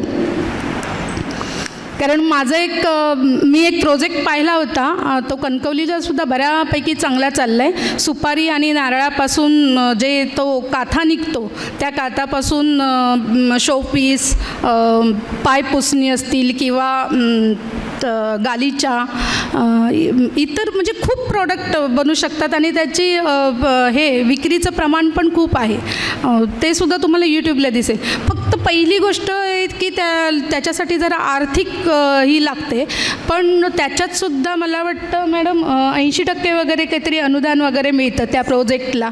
60% म्हणजे त्या प्रोजेक्टला खूप छान अनुदान आहे. म्हणजे आंबोळगड किंवा थोडं नाटे वगैरे या साईडचे शेतकरी असतील तर त्यांना मिळून जर तुम्ही याच्यामध्ये घेतलात तर तुमची जी रेशीम शेतीची वाहतुकीचा म्हणजे ट्रान्सपोर्टचा जो खर्च आहे तो भागण्यासाठी म्हणजे 2 गट तयार करा आणि त्याच्यामध्ये कंपनीमध्ये ते समाविष्ट केलं तर ट्रान्सपोर्टला तुम्हाला बऱ्यापैकी मदत होईल असं मला वाटतं. शेतीतलं अजून मी त्याच्यात पुन्हा एकदा पडल्यानंतर मला बारकावे समजतील, एवढे मला तुमच्या इतके बारकावे माहिती नाही आहेत. कारण माझं असं आहे की कर्तव्य श्रेष्ठ, म्हणजे त्याच्याकडे जास्त आधी पाहिलं गेलं आहे. म्हणून माझं थोडंसं शेतीकडे आणि सासरे पाहत होते म्हटल्यानंतर मला गरज भासली नव्हती. तर थोडंसं मला असं अभ्यास करताना किंवा आजूबाजूच्या शेतकऱ्यांना पाहताना असं दिसलं. म्हणजे आता बघा, एक सुपारीचं झाड आहे, सुपारी तर जातेच आहे चांगल्या भावाने, ती कच्चीसुद्धा आणि पडलेली सुपारी असते ती, ते काय खातात, तो मावा वगैरे काहीतरी बनवतात, त्याचं नाव विसरले मी, तर त्यालासुद्धा ती खराब सुपारी जाते बाजारात, म्हणजे त्यालासुद्धा किंमत आहे. त्याच्यावरची जी टर्पलं आहेत ना, त्या टर्पलांपासून मी मगाशी म्हटलं ते शोपीस वगैरे, किंवा तुम्ही ते कट करून सेंद्रिय शेतीसाठी वापरू शकता. त्याचे जे ते हे पडतात, म्हणजे सुपारी येताना ते, त्याला शब्द मला आठवत नाही, तर त्याच्यापासून कप, छोट्या छोट्या थाळ्या अशा बनवल्या जातात. म्हणजे खूप त्याचं म्हणजे नारळाचं पण आणि सुपारीचं पण ते फक्त ते तंत्रज्ञान माहिती पाहिजे. आणि आपल्याकडे आपण कचरा म्हणून तो अक्षरशः जाळून टाकतो आहे. पण हेच तुम्ही कर्नाटक आणि तिकडे खालच्या लेवलला दक्षिणकडे गेलात ना, तर तुम्हाला जागोजागी तुमचे असे हे दिसतील आणि ते 50 पैशाने वगैरे खरेदी करतात आणि त्याचा वापर करतात. मग जे शेतकरी असे वेस्ट म्हणून टाकून देणार आहेत त्यांनासुद्धा 4 पैसे त्याच्यातून मिळणार आहेत. पण हा उद्योग करायला थोडीशी रत्नागिरीत कोणीतरी वांगणकर नावाच्या व्यक्तीने सुरू केला आहे आणि कणकवलीत आहे. आणि इथे कनेरीत आमच्या शेजारचे काळे म्हणून आहेत, त्यांनी सुरू केलं आहे, पण त्यांचं प्रमाण कमी आहे. पण अजूनही यामध्ये आपल्याकडचे शेतकरी कमी आहेत, त्यामुळे करायला काही हरकत नाही. त्याचं वेस्टसुद्धा जे जाणार आहे ना, ते सुद्धा तुम्हाला कटिंग करून सेंद्रिय शेतीमध्ये वापरता येते. म्हणजे काही त्याचं प्रोडक्टमधलं जरासंसुद्धा फुकट जात नाही. नाहीतर आपण वाळवी लागून जातं किंवा जाळून टाकतो, यामध्ये ते वेस्ट जात असतं. मग शेतकऱ्याचं जे आहे ना, काय म्हणताय, झाडू तर आहे, ते मी काही पूर्वापरत चालू आहे तुमचं, त्यामुळे मी मुद्दामून सांगितलं नाही. पण अजून त्याच्यामध्ये हे खूप हे केले जातात वापर त्याचा, म्हणून त्याकडे पण लक्ष द्यावं. म्हणजे रेशीम शेतीला जोडधंदा म्हणून हा मिळू शकेल. आणि भविष्यात कदाचित, आता माझी सेवा 5च वर्ष उरलेली आहे, माझा पण कल आहे की शेतीमध्ये उतरावं म्हणून, आणि ती हळूहळू सुरुवात केलेली आहे. पण पूर्ण लक्ष मी देऊ शकत नाही सध्याच्या कालावधीत. आपण हा नाविन्यपूर्ण असा व्यवसाय सुरू केला आहे, त्याबद्दल आपले सर्वांचे म्हणजे अभिनंदनच आणि स्वागतसुद्धा. आणि तुमच्या या शेतीसाठी तुम्हा सर्व सभासदांना माझ्यातर्फे खूप खूप शुभेच्छा. आणि त्याच्यातूनच जर का तुम्हाला कधी मी ज्या ठिकाणी आहे तिथली कोणती मदत लागली तर मी असेपर्यंत नक्की करेन. धन्यवाद. धन्यवाद मॅडम. एक सरकारी अधिकारी म्हणून मी या कार्यक्रमाला आले नाही, तर एक शेतकऱ्याची मुलगी म्हणून माझ्या शेतकऱ्यांना भेटण्यासाठी मी या ठिकाणी आले. अर्थात कुठलाही अधिकारपदाचा कुठेच त्यांना गर्व नाही, आणि त्यांनी एवढंही आवाहन केलं आहे की जोपर्यंत मी या पदावरती आहे तोपर्यंत त्या पदाचा फायदा तुम्ही करून घ्या. मी एक विनंती करेन मॅडम, आम्हाला शेती करायची झाली तर त्या ठिकाणी आमच्या सातबारावरती 10 लोक असतात, आणि मग त्या ठिकाणी आम्ही शेती कशी करणार, मोठा प्रश्न असतो. आणि मग त्या जमिनी आमच्या पडून राहतात. तर तुम्ही त्या पदावरती आहात. एक पुणाजी गुरव, त्याच्यामध्ये आमचे फार हे झालेले आहेत, त्यांच्या वडिलांच्या नावे शेती अजून त्यांच्या नावावरती होत नाही आहे. तर अशा आमच्या शेतकऱ्यांसाठी तुमची गरज आहे, त्या ठिकाणी तुम्ही नक्की मदत कराल अशी खात्री आहेच. तर यानंतर मी आता आमचे याचा जो मेळाव्याचा जो उद्देश आहे की शेतकऱ्यांसाठी वेगवेगळ्या योजना आणि बँकेचं सहकार्य, इकडे मी आता वळतो आहे. मी या ठिकाणी पहिल्यांदा निमंत्रित करतो आहे आपले रेशीम शेती तज्ज्ञ माननीय महेश सावंत यांना विनंती करतो की तुम्ही या ठिकाणी आमच्या शेतकऱ्यांना मार्गदर्शन करावं.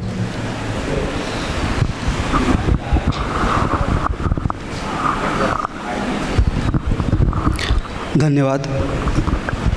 छत्रपती शिवाजी मान्यवरचे सगळे मान्यवर व्यासपीठावरचे आणि माझे शेतकरी बंधू भगिनी मला दिसत नाही आहेत. आणि काय आलं आहे, आमचे शेतकरी एवढे स्वार्थी आहेत ना, शेजाऱ्याला सांगणं सोडा, आपल्या बायकोला पण सांगायला तयार नाही आहे की आपल्याला ही शेती करायची आहे. मी मागच्या कार्यक्रमात पण बोललेलो की तुती हा विषय तुझा नाही आहे, तिचा पण नाही, तू आणि तिचा आहे. आपली उपस्थिती नेहमी कमी असते, बरोबर आहे. आणि आम्हाला परत सगळं शेती करायची आहे. जेव्हा आम्ही बिझी असतो तेव्हा मग कोण बघणार आमची शेती? तिने बघितलं पाहिजे ना. मग आपलं उपस्थितीचा नेहमी का आपल्याला प्रॉब्लेम येतो? शेतकऱ्यांना एक प्रश्न आहे की आपल्याला माहिती आहे, आपल्याला सगळ्यांना आम्ही यूट्यूब जसं सर बोललात ना माध्यमातून कळतं आहे की एकरी 5 लाख रुपये कमवणारे 10 लाख रुपये कमवणारे आहेत. तर एवढं पोटेन्शियल या शेतीमध्ये आहे, तर मग आज ती का नाही आहे? प्रत्येकाने एक दिवस कुठेतरी जेवणाची ॲडजस्टमेंट करा, काही करा, कुठेतरी कामं करा, बाजूला ठेवा, पण घेऊन या. मी चंदगडला गेलेलो मागच्या ह्याच्यामध्ये, मी आणि पुनाजी गेलो. अक्षरशः हॉल भरून खुर्च्या उरल्या नव्हत्या, अर्धे लोक पाठी उभे होते. हॉल इथपासून जवळजवळ 70 फूट ते 80 फूट लांब होता. सगळ्यांच्या घरातले सगळे मेंबर त्यांच्या पत्नीसकट आलेले होते. आपल्याकडे हा नेहमी हे बघायला भेटतो. आणि मग एखादा मॅसेज कन्वे करायचं तर मग फक्त एकाने ऐकायचं, मग तो जाऊन घरातल्यांना किती पटवून सांगू शकतो हे वेगळी गोष्ट आहे. एकतर आमच्या भूगोलाच्या पुस्तकाने आमचा मोठा घात केला की कोकणात फक्त तांदूळ, आंबा, नारळ आणि आता काजू होतो. कोकणात काय काय होतं एकदा कोकणात फिरून बघा. तर मग आपण परत जे नॉलेज भेटणार आहे एक दिवसासाठी कुठेतरी ॲडजस्ट करून आपल्या कुटुंबाला यावं, सगळ्यांना यावं, मुलांना पण आणा. पुढच्या कार्यक्रम आपण जेव्हा लावू, प्रशिक्षण लावू, तर माझं मत आहे की तुम्ही आज तुमच्याबरोबर तुमची पत्नी किंवा मुलं असतील जी मोठी असतील त्यांनी या. कारण हा जो उद्योग आहे रेशीम उद्योग हा संपूर्ण कुटुंबाने करण्यासारखा उद्योग आहे. ह्याच्यामध्ये कुठलीही वयाची अट नाही आहे. एक साधारण मुलगा ज्याला चालता येतं आणि जो पान घालू शकतो किड्यांना तोही घालू शकतो. एक ह्यांच्यापेक्षाही वयाच्या, म्हणजे मी ज्यांच्याकडून शिकलो त्यांचं 82 वय आहे, तेही आज धडाडीने तो उद्योग करतात. आता त्यांना थोडंसं मायग्रेनचा प्रॉब्लेम झाला त्यामुळे त्यांनी बंद केलं आहे. पण मग एवढं सगळे लोक करू शकतात तर आपण फक्त एकट्याने शिकण्यात काही पॉईंट नाही आहे. हां, आता आपल्याकडे एवढे शेतकरी करत आहेत, मला सांगितलेलं शेतीचं मार्गदर्शन करत. आता आपल्याकडे जे आले ते बहुतेक सगळे शेतकरी आहेत ज्यांनी रेशीम शेती बघितलेली आहे. म्हणजे कोकणात रेशीम शेती होते हे शक्य आहे. आता आपण त्याचं अर्थकारण समजून घेऊ की रेशीम शेतीसाठी काय लागतं. तर साधारण 1 एकर जागा ज्याच्यामध्ये आपल्याला तुतीची लागवड करायची आहे.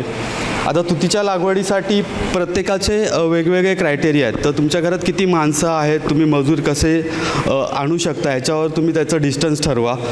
मी तर सांगतो नेहमी लांब ठरवा, कारण आत्मामधून समजा आपल्याला एखादा पॉवर टिलर भेटत असेल आणि त्याने जर आपल्या एका दिवसामध्ये रान काढून होत असेल तर त्या हिशोबाने ते अंतर ठरवा. बाकी अंतर पुस्तकांमध्ये आणि यूट्यूबवर वेगवेगळे सांगितले जातात. तर आपल्याला एक एकरमध्ये कमीत कमी तुती लागवड केली तर आपण शासकीय योजना ज्या आहेत आता चालू आहेत त्याच्यामध्ये आपण सहभाग घेऊ शकतो. त्यांचा क्रायटेरिया की कमीत कमी 1 एकर हवी. तर आता आपल्याकडे सध्या सामाजिक वनीकरण याच्यातून मनरेगामधून आपल्याला 2,85,000पर्यंत लागवडीसाठी 3 वर्षासाठी देतं. आता सिल्क समग्र 2 म्हणून योजना आलेली आहे. सध्या आपण ते कोल्हापूरच्या ऑफिसबरोबर हे करतो आहे. पण 1 जूनपासून आंबोलीला, सिंधुदुर्ग आणि रत्नागिरीसाठी ऑफिस झालेले आहेत. 3 अधिकारी डिक्लेअर झालेले आहेत. आपण बरेच वर्ष पाठपुरावा करतो याच्यामध्ये. त्याचबरोबर आपल्याला सिंधू रत्न योजना आहे त्याच्यातूनही सेम त्यांना आम्ही असं विनंती केली की आम्ही नेहमी कोल्हापूरला जाणार नाही. तर त्यांनी सांगितलं की जी पण योजना राज्यात मोठे प्रमाणात देत असेल, आता सिल्क समग्र 2 सर्वात जास्त अनुदान देतं. 4.5 लाखाला एक शेड बांधायला 4.5 लाख रुपयाचं अनुदान आहे सिल्क समग्र 2मध्ये. तर त्यांनी लिहिलं की च्याप्रमाणे एवढंच वाक्य टाका आणि आम्हाला अर्ज आणून द्या, आम्ही तुम्हाला देतो. तर ह्या योजनाही चालू आहेत आपल्याकडे. तर शेतकऱ्यांना त्याच्या जास्तीत जास्त ती माहिती शेतकऱ्यांपर्यंत पोचवा. तर आपल्याला 1 एकर लागवड करायची आहे. साधारण शासकीय नियमाप्रमाणे 20x50ची शेड हवी. खालती RCC कोबा हवा, वरती सिमेंटचे पत्रे हवे, मधलं डिस्टन्स 15 फूट उंच हवा. एक भांडी धुण्यासाठी हे हवा, टाकी हवी पाण्याची, ज्याच्यामध्ये पाणी भरून ब्लिचिंग पावडर आणि अस्त्र किंवा फिनाईल, डेटॉल असं त्यांचं जे काय डिकॉल्ड आहे ते टाकून ती भांडी एक 24 तासामध्ये पूर्ण निर्जंतुकीकरण करता यावी. एवढी एक टाकी हवी पाण्याची. आणि एक पाला साठवण्यासाठी अंधारात साठवावा लागतो, तर त्यासाठी एक रूम हवी 8x10ची. हे जर तुम्ही सगळे क्रायटेरिया करू शकलात तर तुम्हाला सरकारी अनुदान आहे. अनुदान काय घ्यायचं, जे नवीन शेतकरी आहेत ज्यांच्याकडे अजून सुरुवात नाही आहे तर गरज आहे. बाकी रेशीम शेतकरीला शेती जो एकदम स्वतः खंबीरपणे करत असेल तर त्याने पाठीवरून बघूच नये. त्याने 1 एकर 2 एकर आपली आहे ती लागवड करावी. त्याचं अर्थशास्त्र खूप सुंदर आहे. तुम्हाला आता अंडी पुंजाची किंमत वाढली आहे. पहिले 700ला भेटत होते, आता 1100 रुपये किंवा 1300 रुपयाला भेटते. चॉकी आता साधारण 3,500 ते 4,000 रुपयाला आपल्याला भेटते 100 अंडी पुंजाची चॉकी. त्याच्यानंतर आपला पाला आहे. 22 दिवसात आपण ते किडे त्याच्या आपण लक्ष द्यायचं. 4 दिवस सुट्टी असते. किडे प्रत्येक 3 दिवसानंतर किंवा 4 दिवसानंतर झोपतात.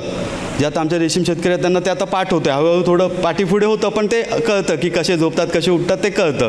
त्यामुळे आपल्याला रेशीम शेतीमध्ये प्रत्येक 4 दिवसानंतर 1 किंवा 2 दिवसाची सुट्टी भेटते. असा उद्योग आहे. आपल्या ह्याच्याप्रमाणे पाला घालायचा आहे त्यांना. आणि कोश दिल्यावर मार्केट आहे. आपल्याला आता कंपनी पण सहकार्य करते की आपण इथे कोश करता आले तर आपली जी धावपळ आहे कर्नाटकला न्यायला, मला स्वतःला प्रत्येक वेळी खूप लांब जावं लागतं. गोकाकला जावं लागतं. आर्याचा कारखाना बंद आहे, कर्नाटकातला कारखाना बंद आहे, मग त्याच्या पुढच्या कारखान्यात जा.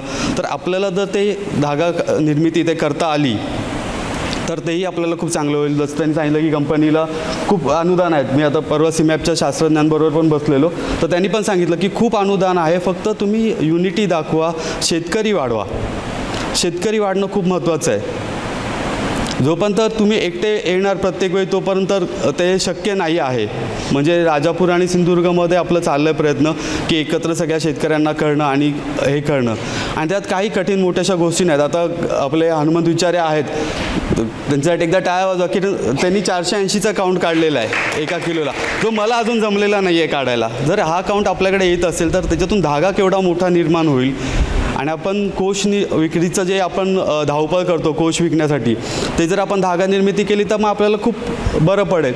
तर आपले सहकारी कसे वाढतील, त्यांच्याशी नॉलेज कसं शेअर करता येईल, आपण घेतलेलं नॉलेज आपण देऊ शकतो का, की आपलं खूप नॉलेज पूर्वीचं जे होतं ते ड्रॉप होत आलं, तसंच्या तसं आलं नाही. कारण आपल्याकडे स्मृती बोलतात, भटजी जे बोलतात ते ऐकून आलं. मग तुम्ही ऐकलेलं समोरच्याला तेवढं जात नाही. तुम्ही 80%च देता, 50%च देता. तर प्रत्येक वेळी तुम्ही आलं पाहिजे सगळ्यांनी कार्यक्रमाला. तुमच्या फॅमिलीबरोबर आलं पाहिजे. तुमची मुलं त्याच्यामध्ये सहभागी पाहिजे. मी नसतो तेव्हा माझा मुलगा आता तो 11 वर्षाचा आहे. तो 8 वर्षाचा असल्यापासून शेतीमध्ये काम करतो, रेशीम शेतीमध्ये काम करतो. माझी मिसेस काम करते, ते आज नाही आले तिथे. पण ज्यांना ही शेती मनापासून करायची आहे त्यांनी आपल्या फॅमिलीला तर पहिले सहभागी करून घ्याच. बरोबर आपल्या बाजूच्या शेतकऱ्यांना पण सहभागी करा, जेणेकरून तुम्हाला बऱ्याच गोष्टींमध्ये त्याचा फायदा होतो. म्हणजे तुम्ही रेशीम शेती करता, बाजूला ऊस करतोय, तो हुमणी मारण्याचं औषध मारतोय, ते तुमच्या पानावर पडतं, मग तुमची बॅच पोचट होते. ते सगळे जे प्रॉब्लेम आहे एका पट्ट्यात रेशीम शेती होऊन दे ना जरा. कारण मी मागचे 7-8 वर्ष झाले मी अधिकारी आणि सगळ्यांना भेटलो. म्हणजे मी मंत्र्यांची नावं घेत नाही, पण सगळ्या मोठ्या मंत्र्यांना पर्सनल भेटलं, फोटो दाखवण्यापासून सगळं केलं आहे. तर पहिले कोकणात रेशीम शेती होते हे मान्य करायला ते तयार नव्हते. तर मी करतो म्हटलं ते होतात नाही, तू एकटा करतो, दोघे तिघेच आहेत, मग आम्ही कसं करायचं. तर ते एक वजन होऊन दे ना. जसं कोल्हापुरात दूधवाले उभे राहिले तर मोठे मोठे मंत्री बाहेर येतात. जळगाव, नाशिक कांदावाले शेतकऱ्यांनी उठाव केला तर कुठेतरी लक्षता गेलं ते. तसं कोकणातल्या शेतकऱ्यांनी जरा मोठ्या प्रमाणात एकत्र करा. आणि खूप सुंदर हे आहे. जसं मॅडम आता सुपारीच्या झाडाचं सांगत आहे, तर मी तुतीच्या झाडाचं सांगतो. तुतीच्या झाडाचा पाला सगळ्या जनावरांना चालतो. कोंबड्याही खातात, गायी खातात. त्याच्यामध्ये एवढं प्रोटीन आहे की तुमचं फॅट्स वाढतोच, बकऱ्यांचं वजन वाढतं, कोंबड्यांचं पण वजन वाढतं. तुम्ही जो हे आता तुम्ही नेपियर लावतात, हत्ती घास लावतात, मका घास लावतात, त्याच्यापेक्षा प्रचंड प्रमाणात त्याच्यात प्रोटीन आहे. आणि तुतीचा पाला 45 दिवसात वाढतो. तुमचं कुठलंच गवत 3 महिन्यात वाढत नाही. कारण गवत लावण्याचे प्रयोग मी पण केले. कुठलंही गवत 3-4 महिन्यामध्ये त्या क्वालिटीचं वाढत नाही आणि त्याचा तेवढा फायदा होत नाही आहे जनावरांना. म्हणजे तुम्हाला नाही करता आली रेशीम शेती, थोडंसं टेक्निकल आहे त्याच्यामध्ये, नाही करता आलं तर तो पण फायदा आहेच तुम्हाला. त्याची फळं विकली जातात. रेशीम जे किडे आहेत त्याची विष्ठा परत कोंबड्या खातात. ते एवढं सेंद्रिय आहे की ते गाईला घातलं तरी फॅट वाढतो. त्यांची विष्ठा आहे किड्यांची, ती जर घातली गाईंना तर त्याचा पण वाढतो. ते तुम्ही शेतात डायरेक्ट सेंद्रिय खत म्हणून घालू शकता. चहा पावडरसारखी येते, बरोबर आहे ना. ते पण तुम्ही जर वेगळी करून घालू शकला तर ते येतं. आपल्याकडे आता खाण्याचा प्रकार नाही, पण चायनामध्ये रेशीम किडे खातात सरस, कारण त्यात हाय प्रोटीन आहे, हाय प्रोटीन डाएट आहे, तो खातात. आणि उपयोग कुठे कुठे होतो, कपडे तर होतातच, कॉस्मेटिकमध्ये पण होतं, कलर पेंट जेवढे पण तुमचे लक्झरियस पेंट आहे त्याच्यामध्ये होतं. त्यामुळे मार्केटचा कुठेच त्रास नाही आहे. की तुम्हाला मार्केटिंग कसं करू. बाकीचे आता तुम्ही आंबावाल्यांचं मार्केटला गेला पाहिजे, तोडून झाल्या एवढ्याच्यात गेला पाहिजे. आता उन्हातून गाडी न्यायची झाली तर तो शिजणार आणि त्याला लासे डाग पडणार आंब्याला, मोठा प्रॉब्लेम आहे. आता तुम्ही दुपारी गाडी कुठली आंब्याची भरून नेला ट्रक, तर तो मार्केटला गेला तो चांगला राहणार नाही. हे कुठलेच प्रॉब्लेम नाही आहे त्याला. आणि जर कंपनीच्या सहकार्याने आपण जर इथे छोटासा जर कारखाना निर्माण करू शकलो आणि त्याच्यात आपलेच सदस्य असतील शेअर होल्डर, प्रॉफिट कोण घेणार? शेअर होल्डर घेणार. म्हणजे साधारण कंपनी आपल्या ज्या लिस्टेड असतात, रिलायन्सला प्रॉफिट झाला, जिओला प्रॉफिट झाला, काय झालं तर त्याच्या शेअर होल्डरला त्याचा बोनस शेअर किंवा प्रॉफिट भेटतो. तर कंपनीच्या शेअर होल्डरला, कंपनीला प्रॉफिट झाला म्हणजे कोणाला झाला? एकटा त्यांचे अध्यक्ष त्यांना झालं का, सहकार्य त्यांना झालं का? नाही. जेवढे सदस्य आहेत त्यांना त्याचा प्रॉफिट डिवाईड करून दिला जाणार आहे. तुमचे जेवढे शेअर्स असतात तेवढे तुमचे राईट्स असणार आहेत. तर ही गोष्ट तुम्ही सिरियसली घ्या. जे शेतकरी करतायत त्यांनी नुसतं फक्त शेती करेन, मी माझं फक्त उत्पन्न काढीन, मग विकताना अरे बाबा माझ्याकडे 50 किलो आहे, मग मला इथून 3,500-4,000 रुपये खर्च करून जावं लागतं. तर तसं होऊ नये. एक मोठा समूह तयार करा. खूप मोठं पोटेन्शियल आहे. मी म्हैसूर, कर्नाटक वरच्या जिल्ह्यांमध्ये पण सगळीकडे फिरलो, चंदगड वगैरे. अक्षरशः शेतकरी महिन्याला 1.5 लाख 2 लाख रुपये एकरी घेत आहेत, जे कुठल्याच पिकामध्ये ताकद नाही आहे. मी बाळासाहेब सावंत कृषी विद्यापीठाच्या शास्त्रज्ञांशी पण बोललो की तुम्ही काजू इन्फोर्स करता शेतकऱ्याला, काजूचं किती येतं उत्पन्न? तर ते बोले 70,000. मग म्हटलं ते निव्वळ उत्पन्न आहे की ग्रॉस हे आहे? तर नाही, ते ग्रॉस आहे. मग निव्वळ कसं? त्यांची मजुरी, त्यांनी घातलेली खतं, त्याचा खर्च काढता येतो का बाजूला? तर नाही. म्हणजे शेतकऱ्याला एकरी किती भेटतात काजू शेतकऱ्याला? 50% पकडू, 60% पकडू, एक 60-70 हजारासाठी तुम्ही वर्षभर आहे ते पण पीक चांगलं, तसं हे नाही. पण एकरी सगळ्यात जास्त पैसा देण्याचं पोटेन्शियल हे रेशीम शेतीमध्ये आहे. त्यामुळे त्याच्याकडे सिरियसली आपल्याबरोबर आपले अजून सहकारी, आपल्या घरातले आपले नातेवाईक हे कसे जोडता येतील हे बघा आणि चांगल्या प्रकारे रेशीम शेती करा. मार्गदर्शन करण्यासाठी आम्ही आहोत. महाराष्ट्रातले सगळे रेशीम अधिकारी खूप चांगले आहेत. ते तुम्हाला फोनवर मार्गदर्शन करतात, फोटो टाकल्यावर मार्गदर्शन करतात. मार्केटचा तर विषयच नाही आहे. मार्केट जेव्हा पण तुम्ही कोष नेता तुम्हाला 2 दिवसामध्ये पैसे अकाउंटला येतात, कारण बंधनकारक आहे. जो पण व्यापारी घेतो तो तिथे सरकारी जर मार्केटमध्ये आला तर त्याला बंधनकारक आहे की 2 दिवसात तुम्हाला पैसे द्यायचे, नाही तर त्याच्या लायसनवर प्रॉब्लेम येतो. त्यामुळे जो मोठा मार्केटिंगचा प्रश्न असतो, आमचे भाजी पिकवणारे, आता काजूचा दर पडला आहे, 100वर आला आहे, 105वर आला आहे, तसं काही नाही. ह्याचा पण दर कमी जास्त होतो, पण पैसा तुम्हाला भेटतो. आणि जर तुम्ही सेंद्रिय करणार, व्यवस्थित कमीत कमी खर्चामध्ये करणार, तर तुम्हाला कुठलंच पीक नाही जे 450-500 रुपये किलोला आज जात आहे. या सोललेल्या काजूच्या भावाला तुम्हाला कोश भेटतात आणि ते तुमचं पोटेन्शियल आहे. तुम्ही किती सुंदर जमीन बनवता आणि कधी चांगले कोश काढता, त्याच्यात थोडी मेहनत घ्यायची आहे. पण त्यात असं पण नाही की अंग मेहनत खूप आहे. शेवटचे 7 दिवसच पाला घालायला तेवढा त्रास होतो, बाकी एकदम सुंदर पीक आहे. तर त्या हिशोबाने सगळ्यांनी आपल्या फॅमिलीला त्याच्यामध्ये इन्व्हॉल्व करा, शेजाऱ्यांना इन्व्हॉल्व करा. जे पण आपले कोण सहकारी असतील त्यांना मोठ्या प्रमाणात आणा. त्याच्याशिवाय हा इथे सिंधुदुर्ग आणि रत्नागिरीमध्ये याचं वाढणार नाही आहे. आणि जोपर्यंत आपली एक युनिटी आणि मोठे शेतकरी बनत नाही आहेत तोपर्यंत आपल्याला याचे बाकीचे शासकीय योजना त्याचा फायदा भेटणार नाही. तरी आता त्यांनी आपल्याला कमिट केलं आहे की आपल्याला आता ते श्रीसमग्र 2मध्ये अनुदान द्यायला तयार आहेत. शेडसाठी 4.5 लाख रुपये, लागवडीसाठी 90,000 रुपये, कीटक संगोपनगृह साफ करण्यासाठी 15,000 रुपये आणि ठिबकसाठी 50,000 रुपये. अशा प्रकारे त्यांनी अनुदान आहे. तर त्याचे अर्ज करा, शेतकऱ्यांनी एकमेकांना भेटा आणि ह्या सगळ्या योजनांचा लाभ घ्या. मला इथे बोलण्याची संधी दिल्याबद्दल धन्यवाद. कोणाला काय प्रश्न असेल तर विचारू शकता.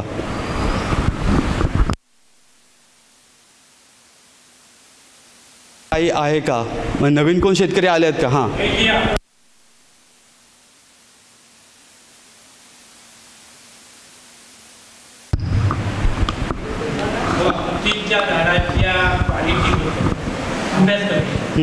त्याची काय रिझन? कसले? तुम्ही तुतीच्या पानांचा क्वालिटी कमी आहे, स्पीड आहे, त्याच्यावर कसं प्रगती आहे, त्याबद्दल तुम्ही माझ्याशी चर्चा केला होता. तुमचा अभ्यास चालू आहे. हां, त्याचे रिझल्ट काय? हां, तो महत्त्वाचा मुद्दा आहे. आपल्याला तुतीच्या झाडांच्या पालाचा क्वालिटी चांगली हवी असेल, हां, हां, तर आपल्याला जास्तीत जास्त शेणखत, सेंद्रिय खत आणि जीवाणू बॅक्टेरिया बेसिस जे काय आहे ते वापरलं त्याची क्वालिटी खूप सुंदर येते. जेवढं तुम्ही सेंद्रिय खत आणि सेंद्रिय सगळं करता त्याचा चांगला परिणाम आहे. किड्यांची हेल्थ चांगली राहते. चॉकीपासून जर त्याचा पाला सेंद्रिय असेल तर मग मॉर्टिलिटी म्हणतात, ज्याला मर म्हणतात, ती खूप कमी येते किड्यांची आणि कोश चांगल्या क्वालिटीचे निघतात. आणि जर पाला खूपच सुंदर असेल ना तर टेम्परेचरकडे बघायची गरज नाही. म्हणजे आमच्याकडे धावपळ होते, टेम्परेचर जरा वाढलं कमी झालं तर माझे काही घाटावरचे शेतकरी आहेत जे जालनामध्ये जिथे कडक उन्हामध्ये करतात, तर ते सांगतात आम्ही थोडीफार मेहनत करतो पण पाला क्वालिटीचा असेल तर आम्हाला त्याचा तेवढा त्रास होत नाही. थोडं उत्पन्न कमी होतं, उष्णता वाढते, आता दररोजचं वातावरण चेंज होतं आहे, पण जर पाल्याची क्वालिटी चांगली असेल तर तुम्हाला काहीच प्रॉब्लेम होत नाही. किडे सांभाळायला काही प्रॉब्लेम होत नाही. त्याच्यासाठी जीवामृत हां त्यांची क्वालिटी खूप सुंदर आहे. आता मी मागे घाग साहेबांच्या इथे भेट दिलेली, विचारी साहेबांकडे भेट दिलेली, तर ते पण त्यांच्या पाल्याची क्वालिटी खूपच चांगली आहे आणि त्यांनी ते सिद्ध झालं आहे. कारण त्यांनी तेवढा काउंट काढला त्याच्या हिशोबाने ते सिद्ध झालं आहे. आणि त्याला काही जास्त पण खूप मेहनत नाही आहे. एकरी तुम्ही जीवामृत, घनजीवामृत जसं जास्तीत जास्त टाकता येईल ते, आणि आत्मासारख्या संस्थांना भेटून माती परीक्षण केलात आणि एखादा समजा मायक्रोन्यूट्रन्स कमी आहे, फेरस आहे किंवा असं काही जर कमी असेल आणि ते जर तेवढंच काहीतरी रासायनिक किंवा कुठल्याही प्रकारे जर देता आलं तर तुम्हाला खरंच चांगला पाला घेता येतो.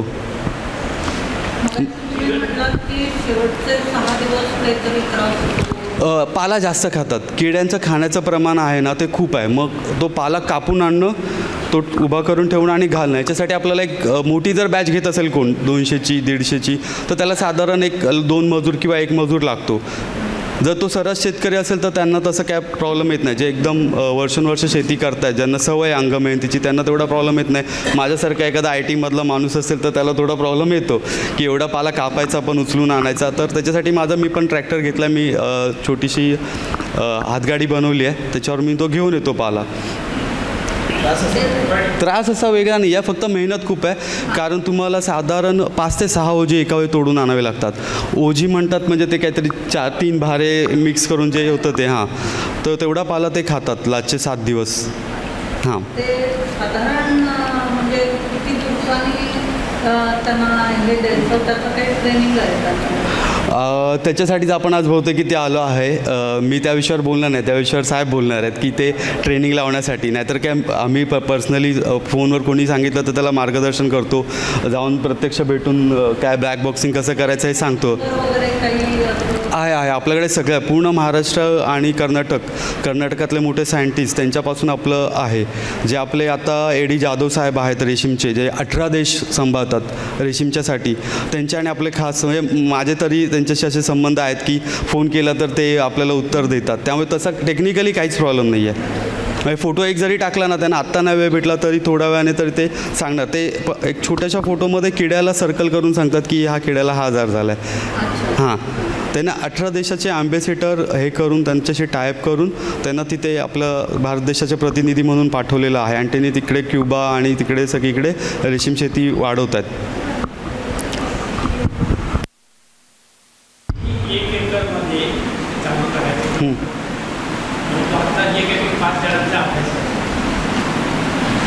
कमर्शियली होत नाही, ते सातत्य राहत नाही, सायकल राहत.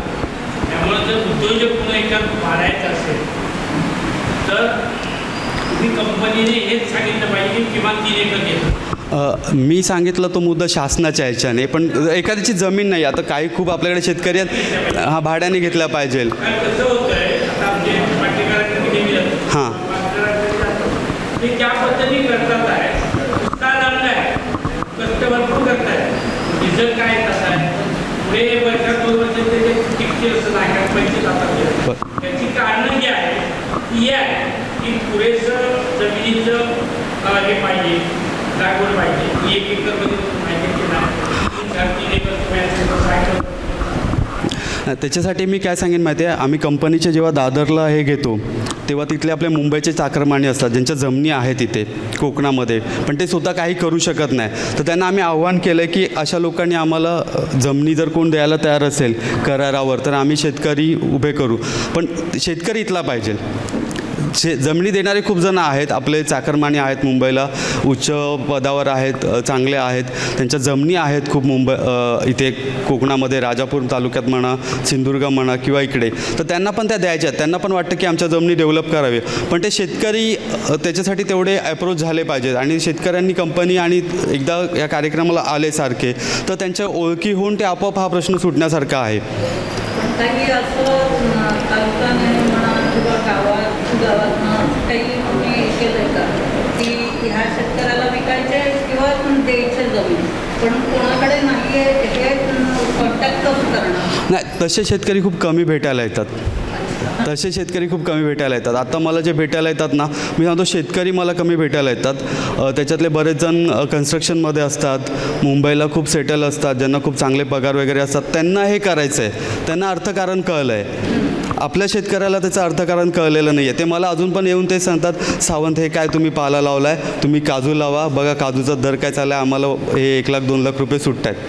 वर्षातनं एकदा मिळणं आणि 4 मिळणं हे त्याचं त्यांना कळलेलं नाही आहे. हां, इथल्या शेतकऱ्यांना ते कळलेलं नाही. त्याच्यासाठी आपले जे काही शासकीय आहेत त्यांनी पण हे कार्यक्रमामध्ये आता ॲडव्हर्टाईज कमी झाल्यासारखी वाटते, कारण तेवढे शेतकरी आले नाही किंवा शेतकऱ्यांना वेळ नाही आहे. पण मग ती जरा एक हे करायचं. आता मी सिंधुदुर्गामध्ये आता सगळे ज्या आहेत महिला कृषी सहाय्यक, त्यांच्या ग्रुपला मी जाऊन भेटलो आहे. तर त्यांना म्हटलं माझा कार्यक्रम असेल तर तुम्ही शेतकऱ्यांपर्यंत पोहोचवाल का?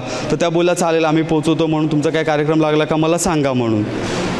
तर त्या प्रकारे जेव्हा शेतकरी येणार इकडे तेव्हाच तो कार्यक्रम म्हणजे होणार, तेव्हाच ते प्रश्न सुटणार. कारण जमीन असलेली खूप जणं आहेत. माझ्याकडे असे लोक आहेत ज्यांची 70-80 एकर जमीन आहे, ते करारावर द्यायला तयार आहेत, पण शेतकरी नाही आहेत. हां, तुम्हाला सिंधुदुर्गात हवी असेल तर मी आता जमिनीचं द्यायला हे आहे, म्हणजे खूप जणांच्या जमिनी आहेत. शेतकऱ्यांना काय आहेत का प्रश्न?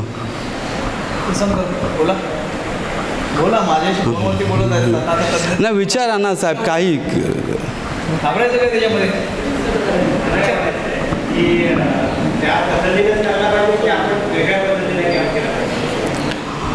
तसं काही ना फिक्स पॅटर्न नाही आहे. तुमचा पाल्याची क्वालिटी तुम्ही कुठल्याही पद्धतीने लावा. काही शेतकरी 3.5 बाय 1.5 बाय 2वर लावतात, 6 फुटावर लावणारे, 8 फुटावर लावणारे आहेत, 10 फुटावर लावणारे आहेत. आमचे एक विनोद पेंटे म्हणून शेतकरी आहेत नांदेडचे, त्यांनी 12 फुटावर लावली आहे. हां,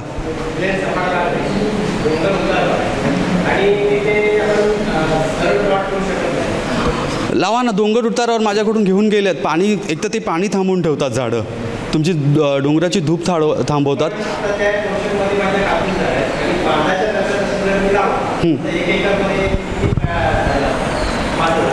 1100 सुरू होते. हां, तुम्ही किती लांब लावता. जसं काजूचं झाड आहे ना, जेवढं काजूचं झाड मोठं होतं ना, तेवढं तुतीचं झाड मोठं होतं. तुतीला तुम्ही हां हां तुम्हाला 2 उत्पन्न घ्यायचे असेल तर होऊ शकतं. मग 2 महिन्याने तुमची बॅच येणार, 2 ते 3 महिन्याने तुमची बॅच येणार आणि ती छोटी येणार. जेव्हा तुमचं 3ऱ्या वर्षाची कटिंग होईल आणि त्याचं जर तुम्ही ट्री बनवू शकलात, एका ट्रीला जवळजवळ 80 ते 120 फांद्या येतात, त्या लेवलला तुम्ही पोचणार ना, तेव्हा तुम्ही 100ची बॅच घेऊ शकता 1100 ते 1200 झाडांमधून.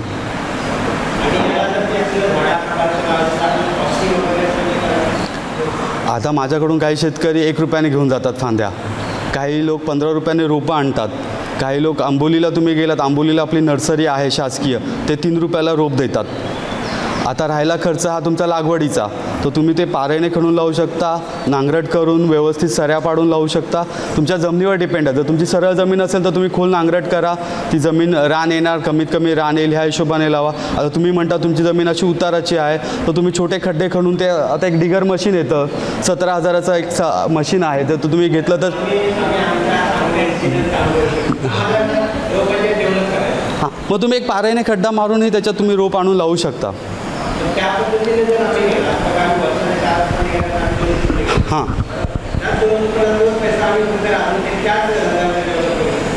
नक्कीच. हो, नक्की.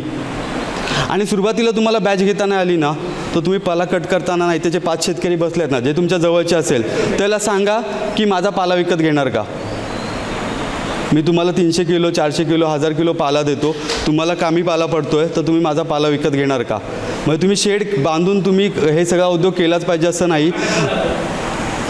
पाला ते तुमच्या म्युच्युअल अंडरस्टँडिंगवर आहे. म्हणजे आता घाटावरचे जे टाकतात ना ते असे टाकतात, माझे 20 मीटर बाय एवढी सरी आहे, एवढ्या फांद्या आहेत, तर मी 300 रुपयाला एक सर विकतो आहे किंवा 400 रुपयाला एक सर विकतो आहे किंवा गुंठ्याला 300 रुपयाचा दर होता, आता दर वाढल्यामुळे तोही वाढला आहे. मग तुम्ही एका वेळीचा पाला विकून तुम्ही तोही कमवू शकता. असं गवत विकता, ऊस विकता, त्या हिशोबात तुम्ही पालाही विकू शकता. तुमच्या आणि बाजूवाल्याच्या शेतकऱ्याचं तुमचं पटलं पाहिजे की बाबा हे शेती करतायत, ह्यांच्याकडे बाबा 1 एकर आहे, तुमचा साधारण अर्धा एकरचा पाला त्यांना भेटतो. हे 150ची बॅच घेत असेल तर 50च्या बॅचचं तुमचं त्यांना कसा पाला देणार आणि कसं करणार तो तुमची अंडरस्टँडिंग आहे. फोन करा कधीही, माझा नंबर घ्या.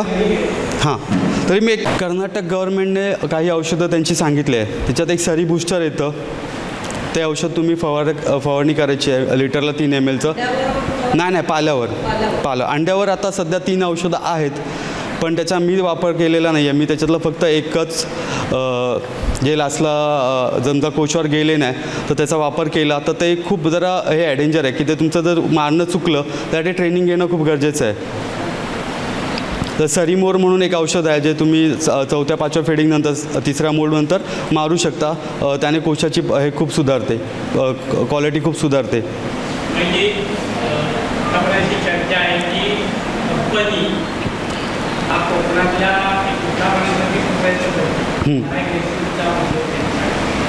कंपनी अनेक व्यवसाय करू शकतो, अनेक आता दुकानदारांनी सांगितलं की चांगला मुद्दा त्याने, पण त्या मुद्द्याला धरून जसं रेशीम पिढ्याचं म्हणजे बुद्धीच्या रेशीम आहे तसं महिला आणि केंद्रावर आपण रेशीम पिढ्याचं आपलं शेती होते आणि त्या प्रमाणात कोल्हापूर, सातारा, सांगली हे रायगड जिल्ह्यामध्ये आहे. महिलावर म्हणजे त्याला गोटणे थोडी काय स्टेज प्रॅक्टिस नाही माझी, पण बघूया काय जमेल तसं सांगण्याचा प्रयत्न करतो. तर एकंदर हा आपला जो याच कंपनीच्या माध्यमातून गेल्या वर्षी एक मेळावा यांनी आयोजन केला होता, त्यातून पण थोडं आमच्या समूह गटाला वगैरे प्रोत्साहन देण्याचा त्यांनी प्रयत्न केला होता. आणि एकंदर आमचा राजापूर लांजा शेतकरी समूह गट रेशीमचा तर एक साधारण 1.5 वर्षाचा प्रवास आहे आमचा. थोडंसं जमेल तसं ज्यांच्याकडून मिळेल तसं सहकार्य घेऊन आम्ही ही शेती राबवण्याचा प्रयत्न केला. तर आता त्यानंतर माझ्या संघ सहकार्याने एक डिसेंबरमध्ये बॅच घेतली होती. हळूहळू आम्ही लागवड वगैरे केली आणि एक लास्ट डिसेंबरला माझ्या 4 सोबत्यांनी बॅच घेतली होती, मी घेतली नव्हती. त्यानंतर एक 2-3 महिन्याच्या गॅपनंतर मी बॅच त्यांच्यासोबत सेकंड बॅचला मी सहभागी झालो. माझी पहिलीच बॅच घेतली, माझ्याकडे झाडांची संख्या कमी होती आणि त्यामुळे मी ट्रायल बेसिसवर, आम्हाला कुठे काय मैसूर नाही पैसूर नाही काय नाही, ट्रेनिंग नाही काय नाही, यूट्यूबवरचे काय थोडेसे व्हिडिओज पाहिले. आपल्या जिल्ह्यातल्या कृषी विभागाला किंवा अधिकाऱ्यांना पण इथे होत नसल्यामुळं तेवढी डिटेल सखोल माहिती नाही, त्यांच्यापरीनं जे झालं ते त्यांनी माहिती देण्याचा प्रयत्न केला. बाकी असं आम्हाला इथल्या तिथल्या माहितीवरच डिपेंड राहावं लागलं.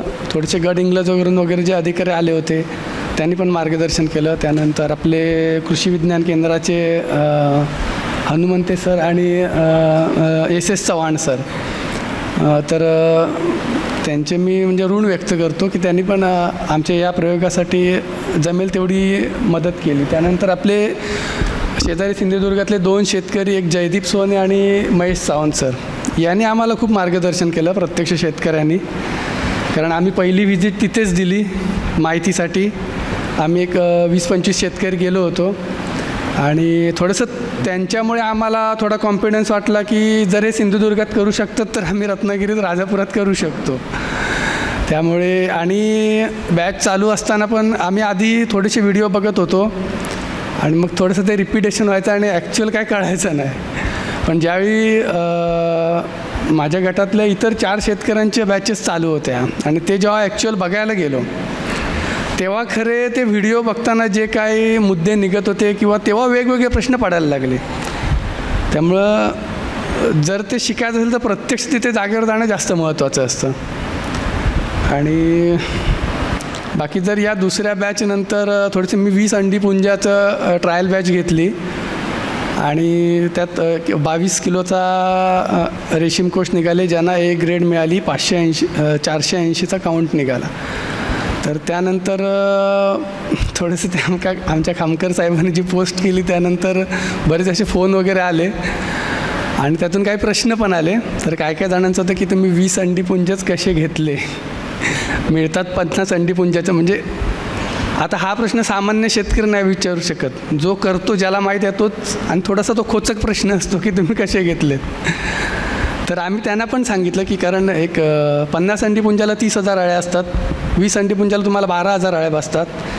आणि जर तुमचा 2 ग्रॅमचा कोश निघत असेल सरासरी, जर 500चा काउंट म्हणालात तर तुम्हाला 12,000 अळ्यांना समजा 24 किलो कोश.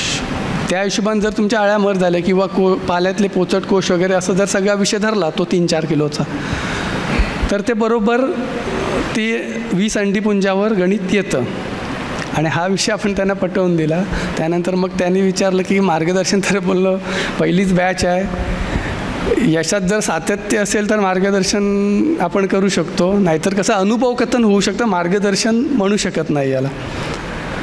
जर सातत्य असेल यशात तर आपण त्याला मार्गदर्शन कोणाला तरी करू शकतो. त्यामुळे फक्त तुम्ही अनुभव म्हणून आहे का. बाकी आता या मॅडम सरांचा प्रश्न होता की पाल्याची क्वालिटी वगैरे कशी राहते किंवा काय करावं लागतं. तर मी साधी 4x3वर लागवड केली, ट्रॅक्टरने नांगरणी करून घेतली होती. आणि मी सरीच्या माथ्यावर लागवड केली कारण तिथे थोडा पाण्याचा प्रादुर्भाव आहे, जे झरे उमलाट आपण बोलतो भात शेतीतलं. तर त्यामुळे मी सरीच्या माथ्यावर लागवड केली. आणि लागवड करताना मी सुरुवातीला असं एक खळगा करून त्यात शेण दिलं होतं.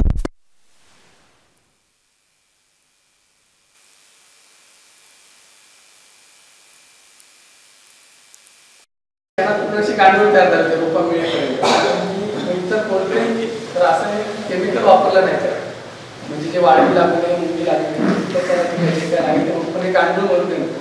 कारण ते जे शेण घातलं ते असं खोदलं रोप लावायला, तर पूर्ण असे 50-60 त्या एवढ्या भागात गांडूळच होते. त्यानंतर मी थोडंसं मिश्र खत दिलं रोपांना एकदा. आणि आता पावसाळ्यात जीवामृत पाण्यासोबत जेव्हा पाऊस संपताना एकदा जीवामृत दिल्यानंतर सरीतून पाणी लावताना जमेल तसं जीवामृत सोडायचं. आणि मी 2 जीवामृताच्या फवारण्या घेतल्या. हे स्वतःच्या घरी शेतावर बनवलेलं आहे, साधं शेतापासून. आणि त्यातून माझ्या मागच्या वेळी बॅच केली तर माझ्या 2 मित्रांना पाला कमी पडला होता, त्यांना पण पाला दिला होता. त्यावेळी पण पाला चांगला होता, सावंत साहेब पाहिला होता. त्यानंतर तर दुसऱ्या बॅचला थोडंसं त्याच्यापेक्षा कमी होता तरी पण तो चांगला. म्हणजे मी जे माझा पाला 2 वेळा पण घेतला, तर त्यातला आत्ताचा जो पाला होता त्यापेक्षा पहिला पाला चांगला होता. आणि तरी पण आत्ताचा जो मी 2 नंबरचा पाला होता त्याने पण 22 किलो पोषाक एक उत्पादन केलं. तर त्या पाल्याचं मला तयार करायचं अवघड गोष्ट नाही, पाला तयार करता येतो.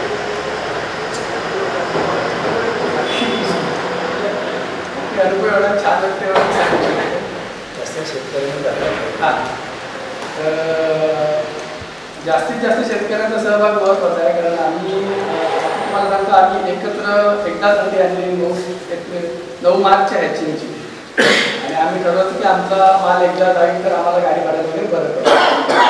पण आम्ही 5 शेतकरी अशी वेगवेगळ्या लहानचा राजापूर असं पाचल या बेल्टमध्ये विभागलेले आहे. तर आमचा थोडासा 3 स्टेजमध्ये झाला.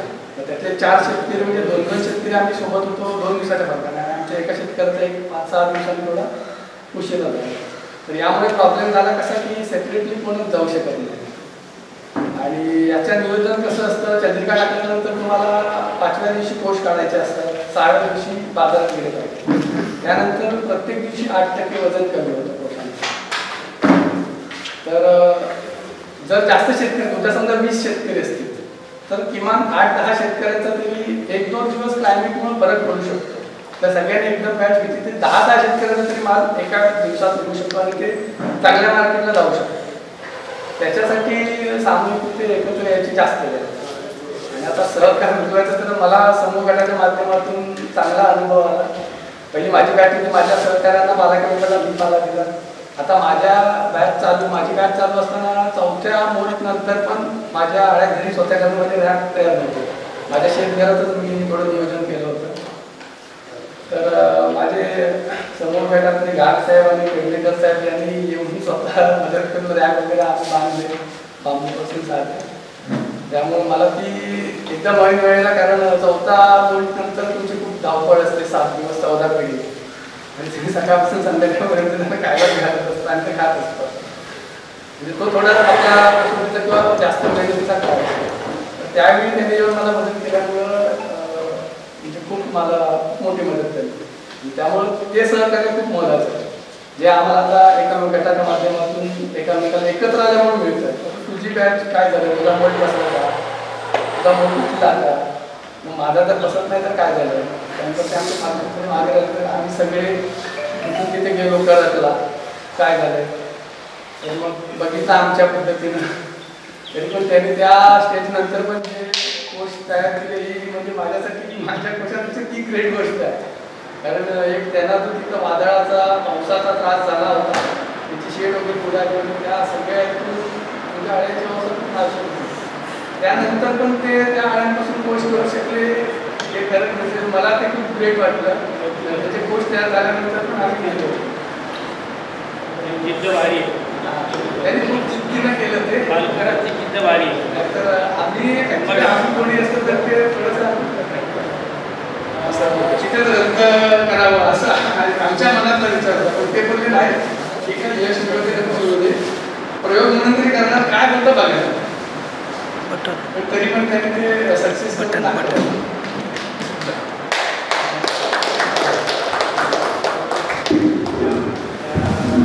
पासून आभार.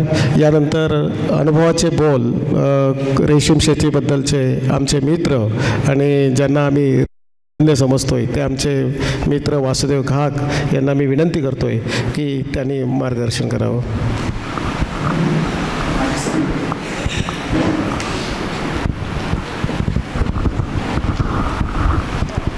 सर्वांना माझा नमस्कार. माझं नाव माजी सैनिक वासुदेव जयराम घाग, गाव सौंदळ. रेशीमविषयीच आता बोलूया. मी बांबूचा तज्ज्ञ नव शेतकरी आहे, पण तरी पण आता आपला विषय रेशीम शेती आहे. रेशीम शेती सुरुवात कशी करायची तालुक्यामध्ये, हा सुरुवातीला प्रश्न पडला. तर सुरुवात आता ग्रामपंचायतीपासून सुरुवात होते. कुठचा जरी शेतीचा विषय झाला तर ग्रामपंचायतीपासून सुरुवात होते. ग्रामपंचायतीमध्ये गेल्यास काही माहिती नाही रेशीमविषयी. ग्रामपंचायत सोडली, मग तालुका लेवलवर पंचायत समितीमध्ये गेलो. BDO साहेब, पंडित साहेब, आपटे साहेब, घाग साहेब यांच्या भया मानगडीत पडू नका, हे काय होणार नाही आणि वगैरे वगैरे वगैरे. आता माहिती आहे घाग साहेब काय करतील हे त्यांना माहिती आहे. तरी पण आम्ही परत तिथून दापोली कृषी विद्यापीठामध्ये माहिती घेतली. दापोली कृषी विद्यापीठातूनही आम्हाला एकही काडीचं मार्गदर्शन मिळालं नाही. त्याच्यानंतर परत KVK लांजामध्ये मेन अधिकारी हनुमंत साहेब त्यांच्याना जाऊन भेटलो. त्यांनी सांगितलं आमच्याकडे SS चव्हाण साहेब आहेत डॉक्टर, ते तुम्हाला थोडंसं मार्गदर्शन देऊ शकतात. SS चव्हाण साहेबांनाकडे गेलो. SS चव्हाण साहेब म्हणतात की घाग आपण एकच शेतकरी आहेत, शेतकरी पाहिजेत. किती पाहिजेत तर 3-4 तरी शेतकरी पाहिजेत आपल्याला. केव्हा देत आहे, केव्हा वेळ देत आहे. तर म्हटलं ठीक आहे साहेब, मी तुम्हाला टाईम देतो आणि त्यावेळेला तुम्ही मला मार्गदर्शन करायला या. 39 शेतकरी माझ्या फॉर्मवर मी जमवले तालुका लेवल राजापूर तालुका आणि लांजातले आपले खामकर साहेब त्यांचे सहकारी वगैरे सर्व मंडळी तिथे आले. जेवणाचा अनुभवाचा बंदोबस्त मी केला. त्याच्यातून सुरुवात झाली.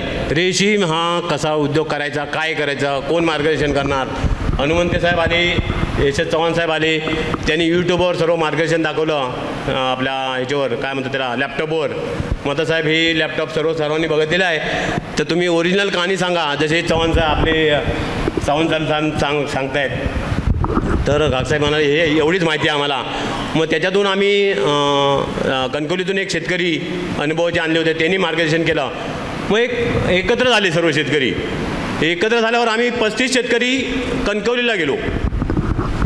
कणकवली आपला नांदगाव तिट्या महेश सरांकडे गेलो आम्ही. त्याच्यापूर्वी जर हा उद्योग करायचा होता हे आम्हाला माहिती होतं. याच्यापूर्वी मी सहकुटुंब म्हणजे ते म्हणतात ना आता बायका नाही आल्या, बायका काय नाही आल्या, त्यासाठी मी माझं सहकुटुंब म्हणजे बायको, मुलगी, मुलगा, सून, सर्व कुटुंब आम्ही त्या ठिकाणी जायला गेलो. तिथे सर्व माहिती त्यांनी 2 ते 2.5 तास सकाळी सकाळी त्यांनी किडे आणले होते. 2 ते 2.5 तास आम्हाला तिथे सविस्तर माहिती दिली. त्याच्यानंतर ही गोष्ट, पुढची गोष्ट जी सांगते ती गोष्ट घरी आणल्याच्यानंतर कुटुंबाला विचारलं, बाबा हे काय आपण करूया का? कारण कुटुंबाचा सहयोग गरजेचा आहे. कुठचाही विषय घ्या, शेती घ्या, कुठचाही विषय घ्या, तुम्ही म्हणाल मी करेन तर होणार नाही. ह्या स्टेजवर पहिली मीटिंग झाली, त्याच वेळेला जवळजवळ 40 ते 50 शेतकरी होते. त्यावेळेला आम्ही ह्या रेशीम शेती सक्सेस होणार म्हणजे होणारच म्हणून सांगितलं होतं आणि त्याप्रमाणे आम्ही सक्सेस झालेलो आहे. पेपर आउट झालेला आहे. तहसीलदार मॅडमला माहिती आहे किंवा इतर अधिकाऱ्यांना सर्वांना माहिती आहे की बाबा हा रेशीम उद्योग सक्षम झाला. आता अधिकारी काय म्हणत आहेत, तुम्हाला MRGSमधून अनुदान मिळेल, हे मिळेल, ते मिळेल. ही गोष्ट नंतरची, ज्या वेळेला सुरुवातीला गेलो तर हे होणार नाही म्हणून सांगत आहेत. आता काय होत आहे, अनुदान घ्या. अनुदानसाठी आम्ही प्रस्ताव दिले, BDO साहेबांकडे अनुदानासाठी प्रस्ताव दिले, 5 प्रस्ताव दिले. ते 5 महिने त्या कचऱ्याच्या कुंडीमध्ये पडलेले होते. बघा आता हे अनुदानाची गोष्ट बोलत आहेत की अनुदान एवढं आहे आणि अनुदान तेवढं आहे. अजूनपर्यंत 5 पैसे अनुदान आपल्याला मिळालं नाही. अनुदान मिळाला ते पण स्टिक मिळाला, सरकारी स्टिक म्हणतात ना, जे अनुदान तोरपर आम्हाला स्टिक मिळाला त्या पण 4 प्रकारच्या. आता V1 जात पाहिजे आपल्याला, एवढं नक्की. आता तुम्हाला सर्वांनी सांगत असेल V1 जात लावायची आहे, हा विषय आहे. तर सरकारी अनुदानावर तुम्ही राहिलात तर जय महाराष्ट्र सर्वांना. त्यासाठी बरोबर की नाही, सरकारी अनुदान प्रस्ताव द्या, प्रस्ताव 5 महिने पडले आहेत तर आता करणार काय, या सर्व गोष्टी आहेत. तरी पण या गोष्टीमध्ये तुती हा विषय, रेशीम हा विषय फक्त 18 दिवस काम करायचं आहे. किती? 18 दिवस काम करायचं आहे. विषय आहे 28 दिवसाचा. 29 या 30व्या दिवशी आपल्याला पैसे मिळणार एवढं नक्की. गदामजुरी नाही, ओझं व्हायचं नाही, खड्डा काढायचा नाही. एकदा तुम्ही लागवड केलात ते 4,500 ते 5,000 झाडाची की तुमचा व्यवसाय चालू झाला. त्यासाठी तू आणि ती जर मेहनत घेतली, तू नसली की तीने बघायचं आहे. जे किडे झोपतात म्हणजे काय म्हणतो त्यांना आपण, मोल्ड हा विषय आहे, शेतकऱ्यांना माहिती असेल. मोल्ड म्हणजे ते झोपतात सुरुवातीला 4 दिवसानंतर 12 तास झोपतात, 8 दिवसानंतर 36 तास झोपतात. हा कोणी बघायचा आहे, तू आणि तिने. जर मी प्रेझेंट नसलो तर बायकोने बघायचं आहे, बाबा हां हे झोपत्या अवस्थेमध्ये आहे, ते झोपत्या अवस्थेमध्ये काय करतात हे माहिती पाहिजे. पण हे आम्ही आपल्याला शिकलो. सावंत साहेब यांनी पण आम्हाला मदत केली. आम्ही ऑन दी स्पॉट बोललो, चर्चा केली. हा विषय बघताना तर छोटा आहे, करण्यासारखा आहे. ओझं व्हायचं नाही. ते म्हणतात आता कुठे डोंगरामध्ये लागवड करायची आहे, कुठेही करा, पाणी पोचलं पाहिजे तिथे, एवढं नक्की. एवढं तर नक्की आहे. ते डोंगर आता ठिबक करायला पाहिजे. मी ठिबक केलेलं आहे, नवीन जागा आहे. आता सुरुवातीला एक जर आपण स्टिक लावली तर त्याला फांद्या किती मिळणार, 1 नाही तर 2. त्याच्यावर उत्पन्न किती घेणार, घेऊ शकतो का? नाही उत्पन्न घेऊ शकत. सुरुवातीला एकच बॅच घेऊ किंवा 2 वर्षातनं बॅच घेऊ. 7-8 बॅच शक्य आहे का? झाड जेव्हा मुद्दा मोठा होईल, 80-85 त्याच्यावर स्टिक येतील, माहिती सर बरोबर ना, त्यावेळेस तुम्ही 70-80 हजार पण जाऊ शकता. पण किती दिवसाचा प्रोग्राम आहे? 28 दिवस. 28 दिवसच हा विषय आहे. याच्यामध्ये चोरी हा विषय नाही आहे, कोण घेऊन जाणार नाही. फक्त ही रानटी जनावर आहेत त्यांनाच फक्त खातात या पाल्याला. ह्याच्यासाठी सर्वांनी म्हणजे एक विचार करा. आता माणसं कमी झालेली आहेत, घरात माणसं 2-3 नाही तर 4. पहिलं कुटुंबाला प्रोत्साहन द्या, कुटुंबाला दाखवा on the spot. Madam Pandit मॅडमनी पण फोन केला होता मला, काकासाहेब तुती लागवड किंवा रेशीम उद्योग आम्हाला बघायचा आहे. त्यांचा काही मध्ये प्रॉब्लेम झाला, काहीतरी डिलिव्हरीचा प्रॉब्लेम होता, तेव्हा ते येऊ शकलं नाही. तरी पण त्यांनी नाईक सुधार दुसरे आहे, नाईक तहसीलदार गड्डे साहेब ते आले. त्यांनी ओरिजिनल कहाणी बघितली की बा हा विषय काय आहे. तर प्रचार कसा होईल, अधिकारीच प्रचार करणार की शेतकरी प्रचार करणार?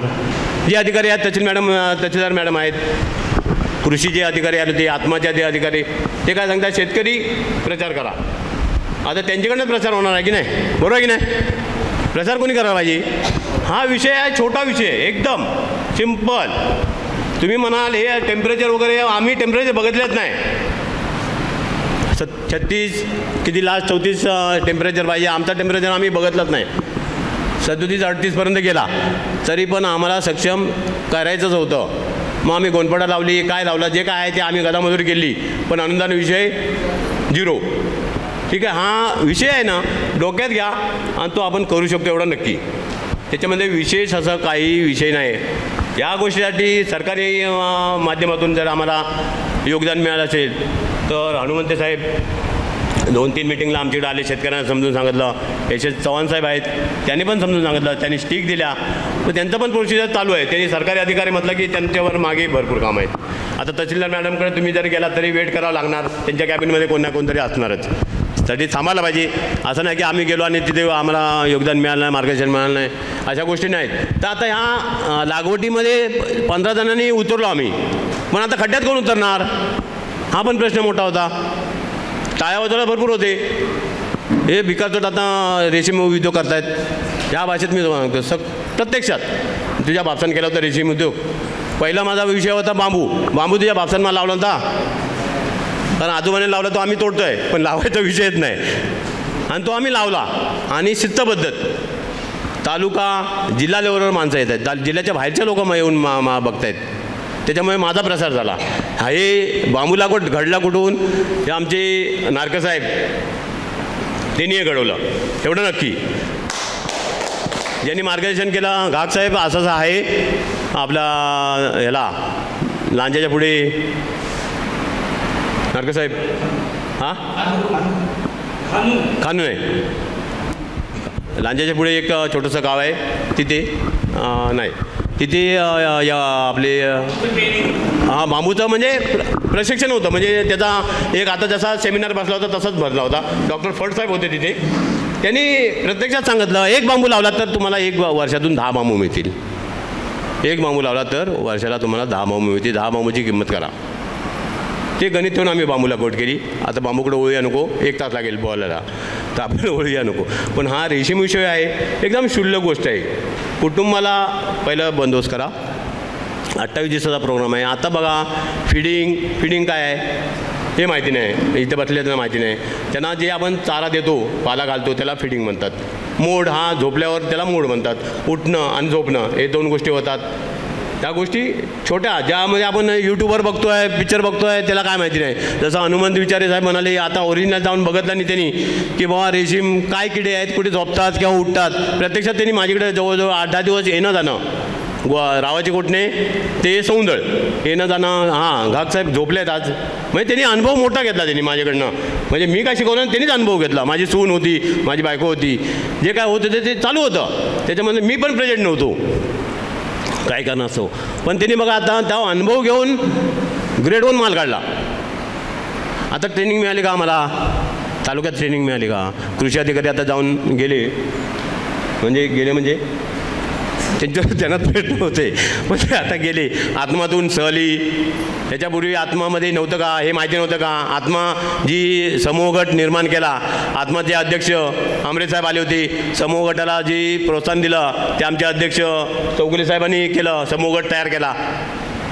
आता त्यांना माहिती आहे की हा समूह गट तयार झाला आहे, त्यांना कुठेतरी मार्गदर्शन करायला पाहिजे की नाही, की आम्ही जाऊ त्यांच्याकडे अधिकारी आहेत ते जायला पाहिजे आपलं, बरोबर आहे. पण त्यांना हे समजत नाही की बाबा त्यांच्याकडे आपण एकत्र शेतकऱ्यांना एकत्र करूया आणि सहल कुठेतरी मार्गदर्शन करूया.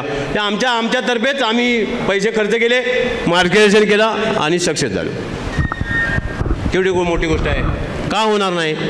टार्गेट धरा, टार्गेट ठेवलं. मी एक फौजी, टार्गेट मी ठेवला 3000 मला बांबू लावायचे आहेत. मी 2 वर्षात 3000 बांबू लावले आणि आता दर वर्षाला मी 3.5-4-5 लाखापर्यंत उत्पन्न घ्यायला सुरुवात केलं आहे. तिसऱ्या वर्षापासून उत्पन्न होईल का, मिळेल का बांबूचं, कोण आहे का शेतकरी घेणारा. मी माझी सैनिक, ज्याचा म्हणतात गुडघ्यात दिमाग, म्हणजे तुम्ही शेतकरी म्हणताय, माझी सैनिकाला काय माहिती. पण आम्ही ते सक्सेस केलं. आणि नंतर काय ठेवलं की बांबू सेटल झाला, आता काय करूया, नवीन काहीतरी प्रयोग करूया, तर हा रेशीम उद्योग करूया. रेशीम उद्योग सुरुवात केली, सक्सेस झालो की नाही. पेपर आउट झालं. 5 शेतकऱ्यांनी आम्ही परी उडी मारली, पण लोकांना टाळ्या मारायला दिलं नाही. टाळ्या झाल्या पण त्या चांगल्या झाल्या. हे खड्ड्यात पडले तर काय वेगळ्या होतात आणि नंतरच्या डाळ्या वेगळ्या होतात. आता खामकर आहेत, आरगावचे, हे आपले पाटेकर साहेब आहेत. आमच्या अगोदर लागवड केली पालकर साहेब, 2 वर्ष लागवड करून बसले आहेत. करायचं काय? मग समूहगट झाला ना. समूहगट झाल्यावर हे त्यांचा उद्योग चालवला. त्यांच्याकडे तर हवा, त्याची शेड बघाल तर काय विचित्र कहाणी त्या मागच्या पावसात. पण तरी पण त्यांनी सक्षम केला. 28 दिवस न गेला त्यांनी 30 दिवसाच्या नंतर सक्षम केला. म्हणजे किती गदामजुरी केली त्यांनी. आता मी बघा 14 फिडिंग, 14 म्हणजे खाद्य, सकाळ संध्याकाळ 14 खाद्य लागतात त्यांना, म्हणजे पाला द्यावा लागतो. 14 वेळा मी 14 ठिकाणी जाऊन आलो. म्हणजे कोळम कुठे, हे कुठे, आरगाव कुठे, रावाची गोठणं कुठे, तिथून मी ते खाद्य आणत होतो. लोक काय म्हणते, ती लोकांचा विचार जर केला तुम्ही ह्या विषयात पडू शकत नाही. लोक काय म्हणतील, लोकांची काय, आता मी पुढे बोलत नाही, तर लोकांकडे बघू नका. तुम्हाला खड्ड्यात उतरायचं आहे, उतरा स्वतः सक्षम होऊन दाखवा. छोट्या छोट्या गोष्टी आहेत. पाला कसा चांगला होईल. आपण आता शेतकरी आहेत, पाल्याला काय पाहिजे आपल्याला? सेंद्रियच पाहिजे ना. सेंद्रियच द्या, शेणखत द्या, सेंद्रिय खत द्या. बरंचसं बाहेर मिळते, विकत मिळते. आता मी एक माजी सैनिक असून मी सेंद्रिय शेती करतो आहे, फणस लागवड केली आहे, बांबू लागवड केली आहे. तुम्ही काय करू शकत नाही? लोक काय म्हणतील, हाच विषय डोक्यात. लोक काय म्हणतील, बरोबर ना? लोक देणार आहेत का? एक दिवस उपाशी आहे तुम्हाला तर कोण आणून देतं का बाजूला? बघा, पाणी पण देणार नाही. तुम्ही स्वतः उतरा ना. मार्गदर्शन आहे. आम्ही जवळजवळ 12-13 शेतकरी आहेत. आम्ही तर 5 आता शेतकरी सक्षम झालेलो आहेत. 5 शेतकरी तुम्ही 24 तास केव्हाही बोलवा, केव्हाही बोला. रात्रीच्या दिवस आमचे किडे झोपले काय बघायला या, तरी आम्ही येऊ. एवढे आम्ही तुम्हाला ग्वाही देतो. 5 शेतकरी आहेत. 5 शेतकरी, आता 5चे 10 होणार म्हणजे होणार. सक्षम करायचं आहे, यशस्वी व्हायचं आहे, तर तुम्ही टार्गेट ठेवा. कुटुंबाला घ्या बरोबर. पहिली गोष्ट कुटुंबाला घ्या आणि सक्षम व्हा. बाकी काय प्रश्न असला तर तुम्ही विचारा. या बाबतीत आमचे चौगुले साहेब आहेतच, सक्षम आहेत. बरेचसे ते संचालक आहेत, बऱ्याचशा गोष्टी हँडल करत आहेत. समूहगट निर्माण केला, ज्यांनी स्थापन केला, त्यांचे मेन वाटा त्यांच्याकडेच आहे. आमचे आरगावचे आहेत, खामकर साहेब, चव्हाण साहेब आहेत, एस चव्हाण साहेब आहेत, हनुमंते साहेब, म्हणजे सहकार्य सर्वांनी केलं. आता तहसीलदार मॅडमने मला फोन केला, मी ओळखीचंच नाही. मी मॅडम म्हणता कोण बोलता तुम्ही? तर म्हणतात मी पंडित मॅडम. पंडित मॅडम कोण? त्याच्यापासून सुरुवात. पण अजूनपर्यंत ते आमच्या बागेमध्ये आले नाहीत काही अडचणीमुळे. त्यांनी दुसऱ्या अधिकाऱ्यांना पाठवलं, नायब तहसीलदार गड्डे साहेब. आणि अशा गोष्टीने त्याचं कारण सांगा. नाही, कारण मी सांगणार नाही, मला पण माहिती आहे कारण सांगितलं त्यांनी. वाघाचा हल्ला म्हणजे त्यांच्यावर झाला, म्हणजे जाता येताना काही गडबड झाली, त्यामुळे ते येतील, बघतील आणि प्रसार तेच करणार आहेत. तालुका जे शेतकरी येतील त्यांच्या कॅबिनेटमध्ये बसणार कोण आहेत? आमच्यासारखे बसणार नाहीत, शेतकरी बसणार नाहीत. समजलं ना? गाव लेवलचे मोठे अधिकारीच बसणार आहेत. त्यांनाच समजून सांगणं किंवा काय करणं हे पंडित मॅडमच करणार आहेत. आणि कृषी अधिकारी जे गेले आत्माचे त्यांनी सांगायचं आहे, बाबा हे असंच ह्या ठिकाणी केलेलं आहे, ते करायला पाहिजे, तुम्ही पण करा. बाकी काय आहे प्रश्न? हॅलो, प्रश्न काय आहे का कोणता? छोट्या लेवलवर आम्ही शेतकरी आहेत, तज्ज्ञ नाही, पण शेती रेशीमविषयी हा मस्त व्यवसाय, आराम. फक्त लास्टचे 4 ते 5 दिवस थोडासा त्रास आहे. 2 बायका जरी मजूरदार केलात तरी ते होऊ शकतो. सुरुवातीला फक्त 18 दिवस, महिन्यातले 18 दिवस काम करायचं आहे. त्याच्या 28 दिवसामध्ये 18 आणि 10 दिवस आराम करायचा आहे. काही काम नाही. 5 दिवस ते झोपतात आणि 5 दिवस कोच तयार करतात. समजतंय बरोबर ना? 10 दिवस आणि 18 दिवस काम करायचं आहे. थोडं सुरुवात करायची आहे. त्याच्यामुळे काही बोला, कोणता प्रश्न? नाही? जर काही अपशब्द बोललो असेल तर माफ करा. मी माझी सैनिक आहे. रोख आणि ठोक, डायरेक्ट गोळी मारायची. ओके, धन्यवाद.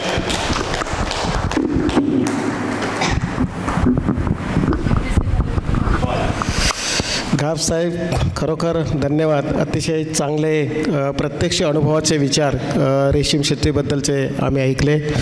पुन्हा देतो आणि यानंतर महत्त्वाच्या विषयाकडे आपण वळणार आहोत की ज्यांचं मार्गदर्शन तुम्ही ऐकण्यासाठी उत्सुक आहात. कोणतीही गोष्ट करायची झाली तर त्याला आर्थिक हे पाठबळ लागतंच आणि त्याच्याशिवाय आपण यशस्वी होऊ शकत नाही.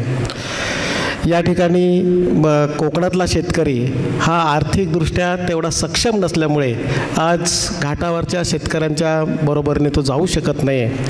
आणि म्हणून या ठिकाणी कंपनीने आमचे जे हे आहेत प्रसाद कांबळे साहेब, बँक ऑफ इंडियाचे कोऑर्डिनेटर, त्यांना निमंत्रित केलेलं आहे. मी त्यांना विनंती करणार आहे. पण त्याचबरोबर आता मी थोडीशी चर्चा केली साहेबांबरोबर, तर त्यांच्या काही आर्थिक अनुदानाच्या काही गोष्टी ऐकल्या, तर त्याचा फायदा आपण घेऊन आपण कृषी क्षेत्रातले जी काही प्रशिक्षणं राबवता येतील कंपनीच्या मार्फत, तर ती राबवण्याचा प्रयत्न आपण करूया. मी या ठिकाणी कांबळे साहेबांना विनंती करतो की आपण या ठिकाणी मार्गदर्शन करावं.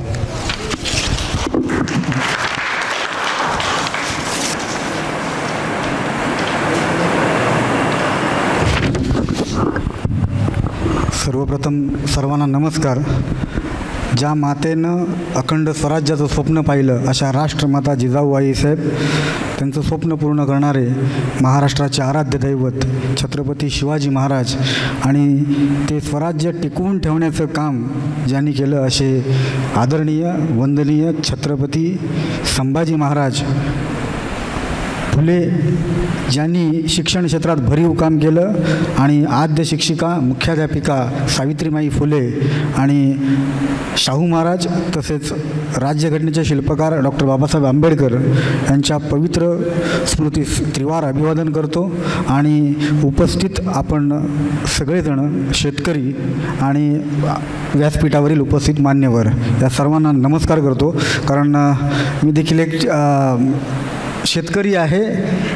फार म्हणजे माझी आई आत्ता 79 वर्षाची आहे, परंतु ती आजही 3.5 खंडीची शेती करते, भात शेती. बैल वगैरे सगळे आहेत. फक्त आता आम्ही नोकरीमुळं, मगाशी मॅडम तुम्ही बोललात, नोकरीमुळं काही वेळ द्यायला भेटत नाही. निवृत्त मुख्याध्यापक आहेत, आई वडील दोघंही, आणि शेती ही पहिल्यापासून काम केलेले आहेत. आम्ही म्हणतो आता बस झालं, शेती नको, कारण विकतची माणसं आणि सगळंच तेवढं जमत नाही. परंतु नाही, मी आहे तोपर्यंत शेती करणार आणि बैल पण सांभाळणार. अजून बैल पण आहेत आणि शेती पण चालू आहे. परंतु आम्हाला अभिमान आहे की जे काय खातो ते सगळं घरातलं खातो. म्हणजे तांदूळ, नाचणी, जे काय असेल ते घरातलं, म्हणजे बाजारचं विकत असं काय खात नाही. त्यामुळं शेतकरी असल्याचा अभिमान आहे. फक्त एक मोठी शोकांतिका फार, कारण आपण घाटसाहेब एकदा बांबूचं ट्रेनिंग लावलं होतं, बरोबर ना. म्हणजे आपण भरपूर त्यासाठी आम्ही भरपूर ऑफिसना भेटलो, जाऊन कृषी अधिकारी वगैरे सगळ्यांना भेटलो. आणि प्रशिक्षण लावायचं म्हटल्यावर आता ॲक्च्युअल ह्या विषयाला म्हणून बोलतो, बांबूचं प्रशिक्षण होतं. साहेबांची मुलीचं ॲडमिशन घेतलं साहेबांनी. अक्षरशः ऑल ओव्हर आपल्या ह्या रत्नागिरी जिल्ह्यातून फक्त 9च माणसं आली. बांबूपासून शोभिवंत वस्तू तयार करणे अगदी मोफत प्रशिक्षण होतं. ट्रेनर मी सिंधुदुर्गातनं अरेंज केला होता. आजही रिस्पॉन्स नाही आहे. आता परवाच्या दिवशीचं एक आमच्याकडे ट्रेनिंग होतं ज्यूटपासून, ज्यूट उद्यमी. मॅडम तुम्ही सांगितलं की नारळ आणि याच्यापासून, तर त्यामुळे आपण एक वेगळा प्रयोग करूया, ज्यूटपासून वेगवेगळ्या वस्तू तयार करूया. त्याला फक्त 4च ॲप्लिकेशन. आणि आम्ही जाऊन सांगतो. कसं असतं की मी 2घच जण आहोत आणि 2घं जणं त्या पूर्ण जिल्ह्यात आपण जाऊ शकत नाही. म्हणजे पूर्ण जिल्हा किती जरी महिन्याला कवर करायचं तरी होत नाही. परंतु जेवढं आमच्यानं शक्य आहे तेवढं आपण ते करण्याचा प्रयत्न करतो. कारण आता व्हॉट्सअप आणि सोशल मीडियाद्वारे आपण करू शकतो. परंतु तेवढी जी मानसिकता तयार करण्याचं काम जे आहेत ना, हे मगाशी सरळ बोलले की जी ग्रामपंचायत आहे ना, ती फार महत्त्वाची भूमिका अदा करते त्याच्यामध्ये. कारण ग्रामपंचायतील जे आपण सन्माननीय सदस्य निवडून देतो, त्यांनी किमान आपल्या प्रभागातील जरी मुलगा किंवा मुलीवर लक्ष ठेवलं की कोण कसं कोणाला उपयोगी आहे, एवढं जरी लक्षात ठेवलं ना, तरी देखील आपल्याला भरपूर आपण काय प्रयत्न करू शकतो. फक्त तेवढे आपल्याला तिथपर्यंत पोचणं फक्त जमलं पाहिजे. मी मगाशी सरांनी ओळख करून दिली. मी खरंच कोणी मोठा माणूस नाही आहे. मी ज्या संस्थेमध्ये आहे, मी ज्या बँकेचं नाव तुम्ही सांगितलं बँक ऑफ इंडिया, तर मी थोडी त्याची पार्श्वभूमी सांगतो नक्की काय आहे ते. 1982 साली पद्मविभूषण पद्मश्री आदरणीय वीरेंद्र हेगडे, जे धर्मस्थला नावाचं देवस्थान आहे कर्नाटक राज्यामध्ये, तिथले ते मेन आहेत. आणि त्यांची एक संकल्पना होती की माझ्या ग्रामीण भागातील जो सुशिक्षित बेरोजगार तरुणी आहे तो माझ्याकडं नोकरी मागण्यासाठी येतो आणि मी त्यांना नेहमी दरवर्षी शिफारस करतो. साधारणतः 2-3 हजार माणसं मी फक्त नोकरीला पाठवतो बेंगलोरमध्ये, परंतु त्याच्या व्यतिरिक्त मला अजून जास्त मोठं काम करावं लागेल. म्हणून मग त्यांची संकल्पना त्यानुसार कॅनरा बँक आणि सिंडिकेट बँक ह्या 2 बँकांना त्यांनी हाताशी घेतलं आणि त्यांच्या दक्षिण कन्नडा जिल्ह्यातील उजिरे या ठिकाणी एक ट्रेनिंग संस्था स्थापन केली. तिला रूडसेट म्हणून नाव दिलं. आणि ग्रामीण भागातील जे सुशिक्षित बेरोजगार तरुणी होते त्यांचा जो शहराकडे जाण्याचा ओढा होता तो थांबला.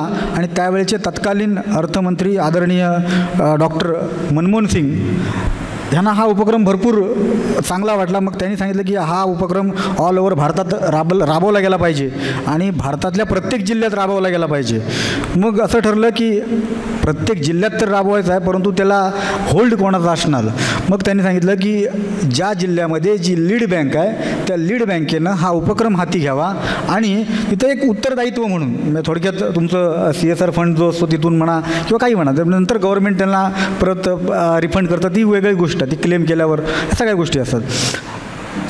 1 कोटी फायनान्स दिला आणि 1 एकर जागा मोफत दिली. माझ्यामध्ये पाटेकर साहेब तिथं येऊन गेले, तुम्ही पण येऊन गेला होतात. ती ॲक्च्युअली इमारत आपल्याला हे झालं 1999-97च्या दरम्यान. 2009ला आपण रत्नागिरी जिल्ह्यात आपली ही संस्था स्थापन झाली बँक ऑफ इंडियामार्फत. आणि आज तागायत आपण 10,000 जणांच्या वरती प्रशिक्षण दिलेलं आहे. आणि भरपूर, म्हणजे आम्हाला अभिमान आहे की 70% वरती तरी माणसं आपली व्यवसाय करतात, छोटा मोठा का होईना, परंतु ती व्यवसाय करतात. आणि जो मुंबईला जाण्याचा थोडा जो कल आहे ना, तो आम्ही कुठेतरी थोडं कमी करण्याचा प्रयत्न करतो आहे. आणि अजून पण काम भरपूर आहे, कारण मुंबई कोणाची आहे ते आपल्याला चांगलं माहिती आहे. मुंबई ज्याचं घर आहे, त्याची फॅमिली मुंबईत आहे, त्याची मुंबई आहे. बाकी आपल्यासारख्यांची मुंबई अजिबात नाही आहे, कारण आपण ते सगळं जे कमवणार ते तिथंच जाणार आणि तिथनं सगळं काय आपण सेविंग काही होणार नाही. त्यामुळं 2009पासून आपण चालू आता इथपर्यंत हा प्रवास झाला. आज आपली स्वतःची इमारत आहे आणि ह्या सगळ्या गोष्टीमध्ये आज भारतामध्ये एकही जिल्हा असा नाही आहे की जिथं ही RCT म्हणतात त्याला इंग्लिशमध्ये, rural self employment training institute. पण आता स्टार स्वरोजगार का, तर आमच्या सगळ्या बँक ऑफ इंडियाचा जो लोगो आहे जो स्टार, सगळ्या योजना स्टारनं चालू होतात, म्हणून त्याला आपल्या मराठीमध्ये नाव आहे स्टार स्वरोजगार प्रशिक्षण संस्थान. गेले आपण 2009पासून वेगवेगळ्या प्रकारची प्रशिक्षण घेतो. तुम्हाला मी हातात पॅम्पलेट दिलं असेल, ही फक्त त्याच्यातली एक 20 जुजबी अशी नावं दिलेली आहेत, परंतु आपण टोटली 90 प्रकारची प्रशिक्षण घेतो. आता झाला विषय तो आपला रेशीम कोश निर्मिती, हा पण आपल्याकडं प्रशिक्षणाचा भाग आहे. ॲक्च्युअल ऑक्टोबर महिन्यामध्ये आपलं माझं आणि गावकर सरांचं बोलणं झालं होतं की असा असा विषय आहे, तर आपल्याला ट्रेनिंग घ्यायचं आहे. म्हटलं ठीक आहे, म्हटलं काही प्रॉब्लेम नाही, आपण घेऊया. आणि मग आता त्यांनी परत आमचा तो विषय चालू झाला. ते म्हणाले की साहेब आपल्याला काही करून घ्यायचं, कारण 40 एकरवर आता आपली लागवड झालेली आहे, म्हणजे शेतकरी आहेत, आपण तयार करूया काहीतरी मॉडेल. म्हटलं ठीक आहे, म्हटलं आपण एक कार्यक्रम घेऊया. आणि मग कार्यक्रम घेत असताना आपण त्यांना सांगूया की नक्की काय आहे आपल्याकडे ट्रेनिंग. आपण फक्त तुम्हाला ट्रेनिंग देणार आहोत, ट्रेनिंगच्या माध्यमातून तुम्हाला त्या क्षेत्रामध्ये पारंगत करण्याचा फक्त छोटासा प्रयत्न असणार आहे, कारण शेवटी कुठचंही ट्रेनिंग तुम्हाला परिपूर्ण बनवत नाही. मग अशी विचारे साहेब बोलले, जोपर्यंत स्वतः अनुभव येत नाहीत ना तोपर्यंत परिपूर्ण होत नाही कुठचंही ट्रेनिंग. म्हणजे ट्रेनिंग फक्त जस्ट तुम्हाला आचार विचारांचं देवाणघेवाण आहे, प्रदान आहे. आपण जेव्हा प्रॅक्टिकली वर्क करू ते खरं तुमचं काय म्हणे आपण खऱ्या लाईफमधलं प्रशिक्षण आहे. त्या अनुषंगानं आपण मला सांगितलं की आपण इथं प्रशिक्षण घेऊया. म्हटलं ठीक आहे, काय प्रॉब्लेम नाही, आपण तुमचे जे काही शेतकरी असतील त्या शेतकरी बांधवांना आपण प्रशिक्षण देऊया आणि मोफत देऊया. आमचा सगळा जो काय असतो तो सगळं ट्रेनिंग हे मोफत असतं आमच्याकडचे. आमच्याकडे कुठेही त्या प्रशिक्षणार्थीकडून एकही रुपया घेतला जात नाही. ते आमच्या इथे इमारत आहे, तिथं आता ब्युटी पार्लर चालू आहे, 1 महिन्याचं ट्रेनिंग चालू आहे. 35 मुली आहेत त्यातला, म्हणजे महिला आणि मुली अशा मिळून आहेत. म्हणजे मंडणगडपासून ते अगदी म्हणजे राधापूरपर्यंतच्या मुली आहेत, किंवा इव्हन म्हणजे छोट्या वयस्कर, म्हणजे 42 वर्षाची पण आता एक लेडी आहे, त्या देखील आहेत.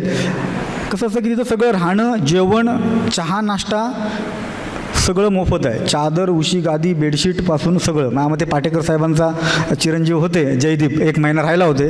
त्यांनी तिथं 2 व्हीलर रिपेरिंगचं कोर्स केलेला आहे. 1 महिना पाटेकर साहेब पण स्वतः येऊन गेले होते नंतर एकदा मध्यंतरी भेटायला त्याला. पण ठीक आहे, सगळं मोफत आहे. तिथं तुम्हाला कुठचाही 1 रुपया घेतला जात नाही. आणि आपण सगळ्यात जास्त फोकस कुठं करतो तर प्रॅक्टिकल वर्क. कारण थेअरी कोणी तुम्हाला देतं, प्रॅक्टिकल वर्क जे आहे ना ते फार महत्त्वाचं असतं. मग आम्ही काय म्हणतो की जर निवासी असेल, जर प्रॅक्टिकलची असेल, जर निवासी असेल तर तुम्हाला राहण्याची सोय वगैरे मोफत असेल. मग तुम्हाला तो ट्रेनर जो आहे तो 11 वाजेपर्यंत रात्री मार्गदर्शन करू शकतो, 12 वाजेपर्यंत मार्गदर्शन करू शकतो.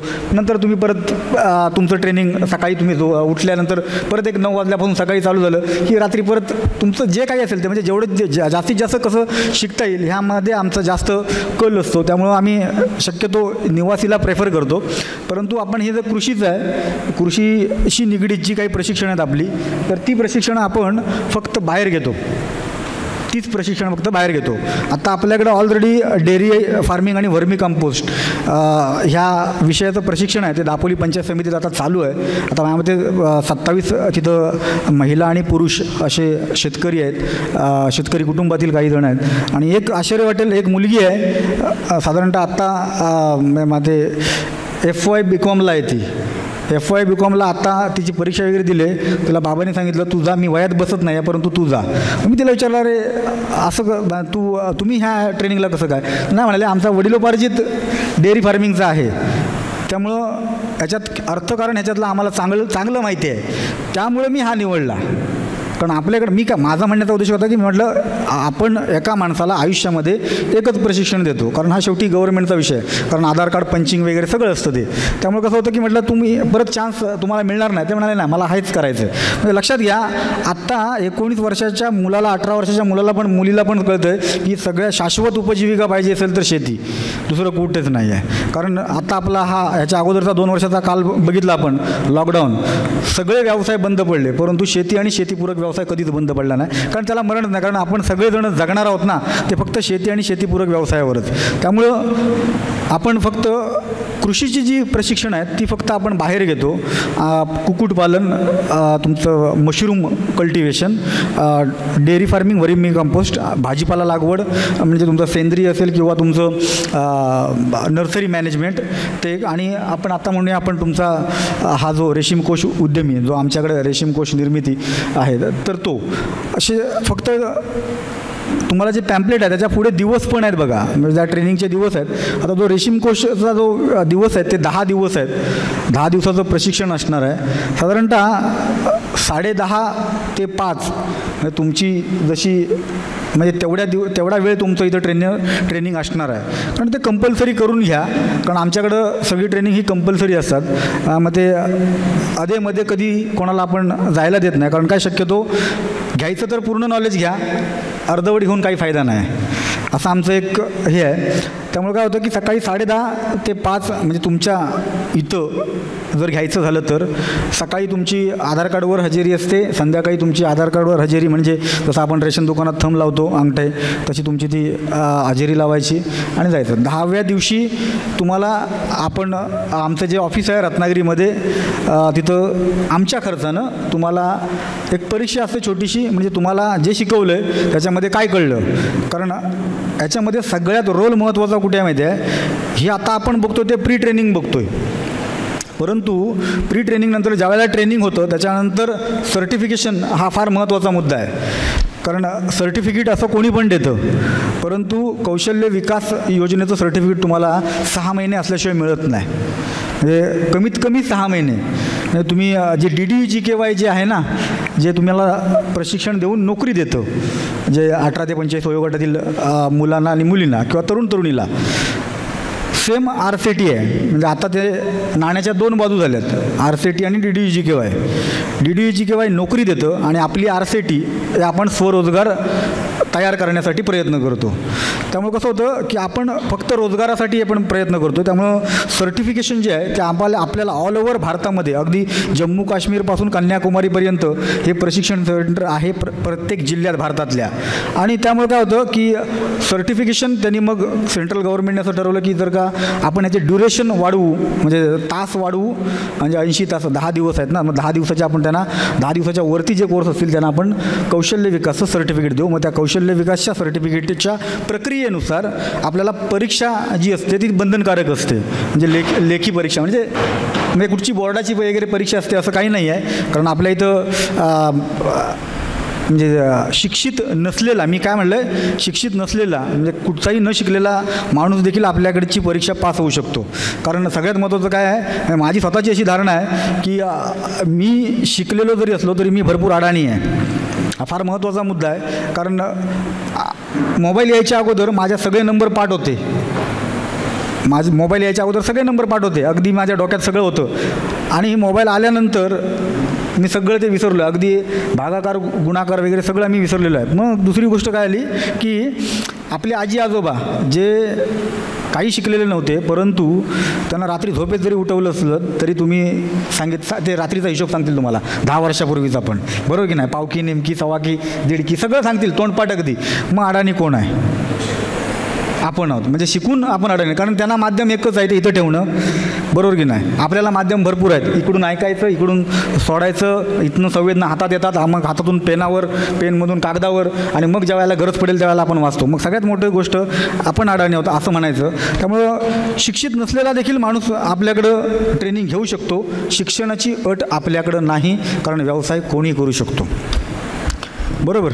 फक्त अट एकच आहे, 18 पूर्ण आणि 45 पर्यंत आपल्याकडं जो लाभार्थी आहे, महिला असेल, पुरुष असेल, कोणी असेल, मुलगा असेल, मुलगी असेल, फक्त 10:30 ते 5 हे बंधनकारक. आणि तुम्हाला इथे ट्रेनिंगमध्ये दुपारचं जेवण आणि चहा एक तुम्हाला मिळून जाईल. ते देखील मोफत आहे तुमच्यासाठी. त्याचे जे काही पैसे असतील ते बँक आपण ते पे नंतर त्यांना बिल घेऊन त्यांच्या अकाउंटला ते क्रेडिट होतं. ओके. जर का कोण इच्छुक असतील तर माझ्यामध्ये आपण नावं वगैरे आपण सरांकडे द्या किंवा सरांकडे तुम्ही कॉन्टॅक्ट करा, जेणेकरून जास्तीत जास्त जणांना आपण ट्रेनिंग देण्याचा प्रयत्न करू. हा आपला पहिला छोटासा प्रयत्न असेल. हा खारीचा वाटा म्हणूया आपण, आमचा असेल, कारण तुम्ही ऑलरेडी सुरुवात केलेली आहे. आणि हा आमचा आता छोटासा खारीचा प्रयत्न. बाकीचे जे कोणी शेतकरी असतील तर त्यांना आपण जास्तीत जास्त प्रोत्साहित करूया आणि ह्या प्रक्रियेचा भाग व्हायला सांगूया. कारण मगाशी सांगितलं सरांनी बोलता बोलता की आपल्या कोकणामध्ये सहकार फार कमी आहे, परंतु घाटावर जास्त आहे. कारण सहकार जोपर्यंत आपण एकत्र येत नाहीत ना तोपर्यंत सहकार कुठच्याही गोष्टीसाठी तोपर्यंत सहकार तयार होत नाही, निर्माण होत नाही. त्यामुळं माझ्यामते सगळ्यात जास्त सहकार क्षेत्र कुठे असेल तर लांजा तालुक्यात माझ्यामध्ये सहकार क्षेत्र जास्त आहे. कारण बाकीच्या इतर तालुक्यांपेक्षा, कारण कुक्कुटपालनचं असेल, बाकी सगळ्या बाकीच्या ज्या गोष्टी आहेत, त्यामुळं तुम्ही लांजा राजापूर तालुक्यामध्ये भरपूर जास्त आहे. त्याचा लाभ आपण उठवण्याचा प्रयत्न करूया. आणि इतर म्हणजे आपण आता जसे इथपर्यंत आलो आहे तसेच आपण आपल्याच बरोबरचे जे आहेत, बाजूचे आहेत, जे कोणी रिकामे असतील, काही त्यांना रोजगाराबद्दल काही अडचण असेल, मुलं असतील, मुली असतील, त्यांना तुम्हाला मी पॅम्पलेट दिलेला आहे. माझा नंबर आहे त्याच्यावर, त्या पॅम्पलेटवर जो लँडलाईन नंतर दुसरा आहे, तर तो तुम्ही मला कधी फोन करा. फक्त फोन उचलला नाही मी तर मात्र काहीतरी कार्यक्रमात, आता देखील मी सायलेंट करून ठेवला आहे मगातपासून. आता जेवढे फोन येतील त्याच्यानंतर मी फोन करणार. त्यामुळे काय होतं की कुठच्या तरी कार्यक्रमात किंवा लेक्चरमध्ये असलो की मी फोन उचलत नाही शक्यतो, कारण कोणाला डिस्टर्ब नको म्हणून मी उचलत नाही. कारण एक लिंक असते, प्रत्येक वक्त्याची लिंक असते, ती आपण तोडणं बरोबर नसतं आणि मी देखील तो फॉलो करतो. त्यामुळं काय होतं की मी तुम्हाला कॉल बॅक करेन. हा मात्र एकच रिंग द्या किंवा एक कॉल करा, मी तुम्हाला कॉल बॅक करेन, एवढं मात्र मी तुम्हाला सांगतो. किंवा असं होणार नाही की असं म्हणू नका की फोन उचलत नाही, लय मोठा झाला. मोठा बिठा काय नाही, मी फार छोटा माणूस आहे. आणि माझ्यामध्ये एवढी वर्ष आता मी 2013 पासून या संस्थेत आहे. आम्ही म्हणजे बँक ऑफ इंडियात आहे. तर कसं होतं, आज तागायत म्हणजे मी गावकर सर, म्हणजे माझा परिचय गावकर सरांशी झाला होता. गावकर सरांना मी बोललो होतो, मला म्हणाले तुमचं नाव टाकतो. म्हटलं साहेब नाव वगैरे काही नका टाकू. मी ॲक्च्युअली जेव्हा मला त्यांनी बॅनर पाठवला म्हटलं साहेब माझं नावासाठी म्हटलं काहीच करत नाही, कारण आपल्या कोकणातील असल्यामुळं काहीतरी आपण आपल्या माणसांसाठी देणं लागतो, ह्या भावनेनं काम करतो आहे आज तागायत. त्यामुळं म्हटलं नावाची अपेक्षा नाही आहे. तर म्हणाले की साहेब नाव पाहिजे ना. म्हटलं नाव नकोच. म्हटलं माझं जर नाव टाकत असेल तर अगदी खाली टाका आणि जेव्हा बॅनर बघितलं तेव्हा म्हटलं अरे देवा, म्हटलं मी प्रमुख वक्ता आहे, म्हटलं माझ्यापेक्षा भरपूर जणं मोठी आहेत, तुम्ही अनुभवानं मोठे आहेत, वयानं मोठे आहेत, कर्तृत्वानं मोठे आहेत माझ्यापेक्षा. त्याबद्दल म्हणजे मी बोलणं तुमच्यापेक्षा फार योग्य ठरणार नाही. जर काही चुकलं वगैरे असेल तर माफी असावी आणि मला ऐकून घेतलं त्याबद्दल आभारी आहे. आणि मला इथं बोलण्याची संधी दिलीत आणि खरंच म्हणजे मी म्हणजे एवढ्या वर्षाच्या सर्व्हिसमध्ये माझं नाव वगैरे टाकून तुम्ही भरपूर काय मोठं असल्याचं सांगितलं, परंतु मी तसं नाही आहे, पण तुम्ही दिलं त्याबद्दल मी आभारी आहे. धन्यवाद, आभारी आहे. कार्यक्रमाचे अध्यक्ष आहेत आमचे मित्र ललित सर, परंतु त्यांची तब्येत बरी नसल्यामुळे ते अध्यक्ष भाषण करणार नाहीत.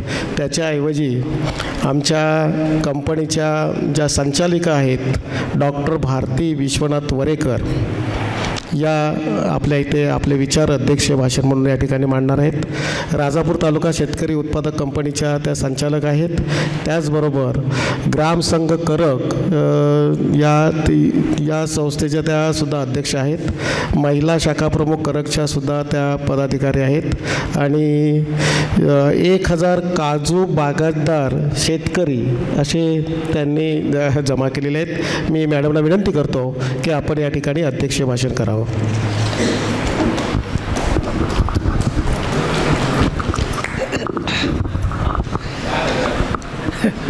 नमस्कार. आदरणीय व्यासपीठावर उपस्थित मान्यवर आणि तुम्ही सर्व जमलेले शेतकरी बंधू, इथे माझा जो परिचय करण्यात आला, मी डॉक्टर भारती विश्वनाथ वरेकर, मी व्यवसायाने डॉक्टर आहे आणि माझे मिस्टर पोस्ट ऑफिसमध्ये सर्व्हिसला आहेत. तसं बघाल तर आम्ही दोन्हीही अगदी कमवत्या घरातले व्यवस्थित अगदी आमचं कुटुंब आमच्या पगारावर चालण्यासारखी दोन्ही माणसं आहोत. पण असं असतानासुद्धा आम्ही ह्या शेतकरी कंपनीमध्ये आहोत. असं का, असं मला असं सांगावंसं वाटतं की आम्ही जरी आर्थिकदृष्ट्या सक्षम असलो तरी आम्हाला शेतीची आवड आहे. आणि असं आम्हाला वाटतं की आमच्या जे आजूबाजूला जे आमचे शेजारी आहेत किंवा आमचे जे मित्र आहेत, जे शेतकरी आहेत, त्यांनीसुद्धा सक्षम व्हायला पाहिजे. जसं आमच्या घरात आमच्याकडे पगार येतो आहे तसं त्यांच्या घरात त्यांच्या मेहनतीचं काहीतरी एक उत्पन्नाचं साधन त्यांच्या हातामध्ये असलं पाहिजे. आणि कदाचित ह्या उद्देशानंच आणि आपण ज्या समाजामध्ये राहतो त्या समाजाला आपण काहीतरी देणं लागतो. आणि ही जी भावना आहे ती आपल्या मनात कुठेतरी आम्ही जपत ह्या कंपनीच्या मार्फत तुमच्यापर्यंत पोचण्याचा प्रयत्न करत आहोत. आमचं एक असं ध्येय आहे की आपलं कोकणात आपल्याकडे भरपूर गोष्टी आहेत. अगदी काजू, आंबा, फणस, नारळ, सुपारी हे सगळं असतानासुद्धा आपल्या कोकणाला आपल्याला समृद्ध होताना बघायचं आहे, म्हणजे आम्हाला तरी बघायचं आहे. मग आम्हाला असं वाटतं की आपल्या कोकणाला समृद्ध करण्याचं ध्येय उराशी बाळगत असताना जर आपण आपलं गावच समृद्ध केलं नाही, आपल्या गावाचाच जर विकास केला नाही तर कसं काय आपण कोकण आपलं समृद्ध करू शकू.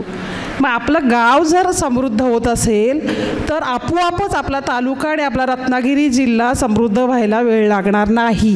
हे सूत्र आम्ही लक्षात घेतलं आहे आणि हे सूत्र उराशी बाळगूनच आम्ही ही राजापूर तालुका शेतकरी उत्पादक कंपनीची स्थापना केलेली आहे.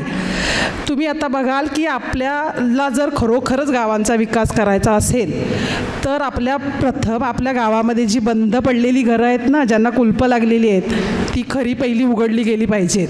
आणि ही जेव्हा उघडतील, कधी उघडतील की जेव्हा हा जो आपला वर्ग मुंबईकडे धावतो आहे, चाकरमानी आपला, हा जर गावाकडे वळला तर खऱ्या अर्थानं आपल्याला गावाचा विकास करता येईल. आणि मुंबईला धावतायत म्हणजे त्याच्यात काही दोष नाही आहे. आपल्या ह्या पोटाची खळगी भरण्यासाठी किंवा त्यांनी जी पाहिलेली स्वप्न आहेत ती सत्यात उतरवण्यासाठी हा आपला चाकरमानी किंवा बहुतांश वर्ग हा मुंबईकडे शहरांकडे वळलेला आहे. पण तो जर इथे आपल्या गावामध्ये आणायचा असेल तर आपल्याला गावामध्ये सुद्धा आपल्याला रोजगाराच्या संधी उपलब्ध करून देता आल्या पाहिजेत. आणि त्या जर खरोखरच आपण इथे उपलब्ध करून दिल्या तरच आपल्याला हे आपलं गाव समृद्ध करण्यासाठी त्याचा उपयोग होणार आहे. आणि हे आमच्या लक्षात आलं आहे आणि त्यामुळेच आम्ही ही शेतकरी उत्पादक कंपनी ही एक चळवळ सुरू केलेली आहे. आणि त्या चळवळीच्या माध्यमातून आम्ही तुम्हाला आवाहन करतो की तुम्ही जितके जास्तीत जास्त लोक आम्हाला ह्याच्यामध्ये सामील व्हाल तितकंच. मागासपासून आपण ऐकतोय सुरुवात झाल्यापासून की सहकार नाही. आमच्याकडे कोकणामध्ये एकामेकाचे पाय ओढायची ही परंपरा फार चांगली आहे. स्वतःहून कोणी काही करत नाही, पण दुसरा करत असेल तर त्याला म्हणतात की मूर्ख आहे. म्हणजे आम्ही स्वतःचे अनुभव सांगतोय. माझे मिस्टर सरकारी नोकरीत आहेत, त्याला चांगला पगार आहे, पण त्याला इतकी आवड आहे. आमच्या 2 काजूच्या बागा आहेत, त्यांनी शेततळं केलेलं आहे आणि नवीन नवीन उद्योग करण्यासाठी धडपडत असतात. आमच्याच नात्यातली आमच्या शेजारची लोक म्हणतात ते वेळ लागलं आहे त्याला, काय काम नाही धंदा, उगाच पगार एवढा चांगला आहे, मस्त बसून खायचं, नको तिथे उगाच पैसा घालवतो. पण हे सगळं असताना सुद्धा आम्ही हे ऐकूनसुद्धा आम्हाला असं वाटतं की ह्यातलं काहीतरी व्हायला पाहिजे, काहीतरी निर्माण व्हायला पाहिजे. आणि हे जर निर्माण करायचं असेल तर हे ऐकावं लागणारच. बट ते बाजूला ठेवून त्यातलं आपल्याला काय करता येईल ह्याच्यावर विचार करता आला पाहिजे. आता तुम्ही मागे बघितलात की आपल्याकडे आता स्पर्धेचं युग आहे, भरपूर भयंकर स्पर्धा आहे. आमची मुलं इंजिनियर, डॉक्टर भरपूर शिकलेली आहेत बघा, अशीच आहेत, नोकऱ्याच नाही आहेत. ज्यांना नोकऱ्या आहेत ते पण आता एक कंपनी लोकांना कमी करतायत. मग इतक्या स्पर्धेच्या युगामध्ये सुद्धा शिकूनसुद्धा नोकऱ्या नाही आहेत. पण आमच्या गावातली किंवा कोकणातली आमची मुलं जी आहेत ही फार हुशार आहेत. पण आर्थिक परिस्थिती नसते आईवडिलांची शिकवण्याची किंवा काहीतरी कर्ज घेऊन शिकण्याची भीती असते त्यांच्या मनात. म्हणजे डेअरिंग नसते. आमच्याकडे आधी कर्ज म्हटलं की भीती वाटते आम्हाला की आपण फक्त कमवायचं, मजुरी पोटापुरती कमवायचं, तेवढंच खायचं, कर्ज बिजावा नको आम्हाला, असे विचार करणारी सुद्धा लोकं असतात. त्यामुळे आमची मुलं मागे राहतात. मग 10वी 12वी शिकली जेमतेम की ती मुंबईकडे धावतात. का तर नोकरी करण्यासाठी. मग मुंबईत जाऊन एक 10-15 हजाराची नोकरी करतात, जेमतेम 10-15 हजार. का 12वी शिकलेल्या मुलांना कोण जास्त पगार देणार सांगा. एक जेमतेम 10-15 हजाराची नोकरी करतात आणि त्या जीवघेण्या मुंबईमध्ये, जीवघेणे मुंबई आहे अगदी, अक्षरशः म्हणाल मी माझा जन्म मुंबईतला आहे, मी लहानाची मोठी मुंबईत झालेली आहे, पण मी लग्न झाल्यापासून आता 17-18 वर्ष गावात राहते. मला त्या मुंबईत 4 दिवसापेक्षा जास्त राहता येत नाही. म्हणजे मला जमतच नाही. त्या रेल्वे स्टेशनला गेलात ना, त्या ट्रेनमध्ये चढताना किंवा त्या प्लॅटफॉर्ममधनं बाहेर येताना भीती वाटते की याच्यातनं बाहेर जाता येईल की नाही बाबा. मग ह्या जीवघेण्या मुंबईच्या प्रवासामध्ये आमची मुलं तिथे धडपडतात, 2-2 तास प्रवास करतात, विरारला राहतात. कारण आपल्या मुलांना सांताक्रूज, गोरेगाव ह्या ठिकाणी राहण्याला परवडत नाही हो. 5-6 हजार, 10 हजार, 15 हजार रुपये भाडं. मग 15 हजार कमवणार किती. मग ते विरारसारख्या ठिकाणी राहणार, विरारमधनं लोंबकळत कुठेतरी जाणार नोकरीसाठी. फायदा काय आहे सांगा, काहीच नाही. बरं इतकं हे धावपळीचं वातावरण किंवा चकाचौंध अगदी सुंदर मुंबई, पण त्या मुंबईसुद्धा कोरोनामुळे बंद पडली. शेवटी आपल्याला आपल्या गावाकडेच धावावं लागलं. आसरा घेण्यासाठी, जगण्यासाठी आपली गावाची गरज उपयोगी पडली. मग अशा वेळी आपण गावाला येऊन काय केलं. आता ज्यांची शेती होती ती लोकं शेती करत होती, त्यांची मुलं बाळं त्यांना मदत करत होती. किंवा ज्यांचं काहीच नव्हतं त्यांनी काय केलं हो, रिकामे बसले, विचार पडला आता घर चालवायचं कसं, किंवा हे लॉकडाऊन उघडेल कधी, बंद होईल, काय होईल, काही कळत नव्हतं. मग जितके साठवलेले पैसे होते ते संपले, पुढे काय करायचं.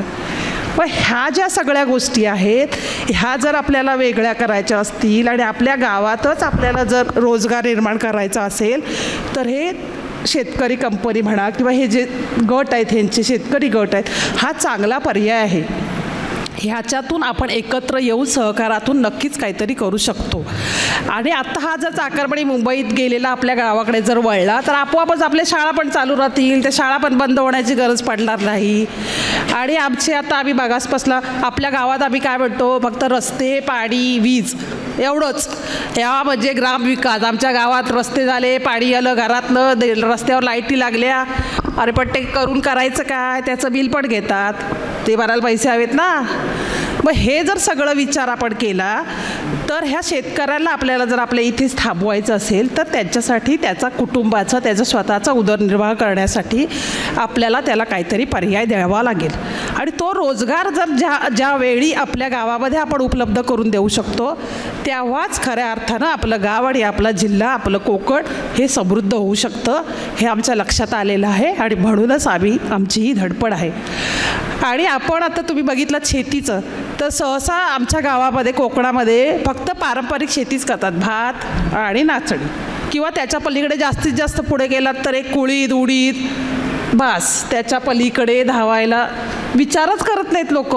किंवा एखादा आता मागासपासून आपण ऐकतो घाग साहेब म्हणाले त्याप्रमाणे एखादा उद्योग करायचा एकरी आपण ऐकतो, आकडे मोठे मोठे ऐकतो बघा. मागासपासून सावंत साहेबांनी पण सांगितलं 1.5 लाख रुपये मिळतात, 2 लाख मिळतात, ऐकायला बरं आहे, पण त्यात प्रत्यक्ष उत्तरावर आमच्या पालकांना विचारा त्यांची काय दमछाक झाले. म्हणजे आम्ही आमच्या जवळ आहेत, आम्ही बघितले की कसं असतं की नुसतं ऐकणं आणि प्रत्यक्ष अनुभव घेणं, प्रत्यक्ष त्या खड्ड्यात उडी मारणं हा फार फरक आहे.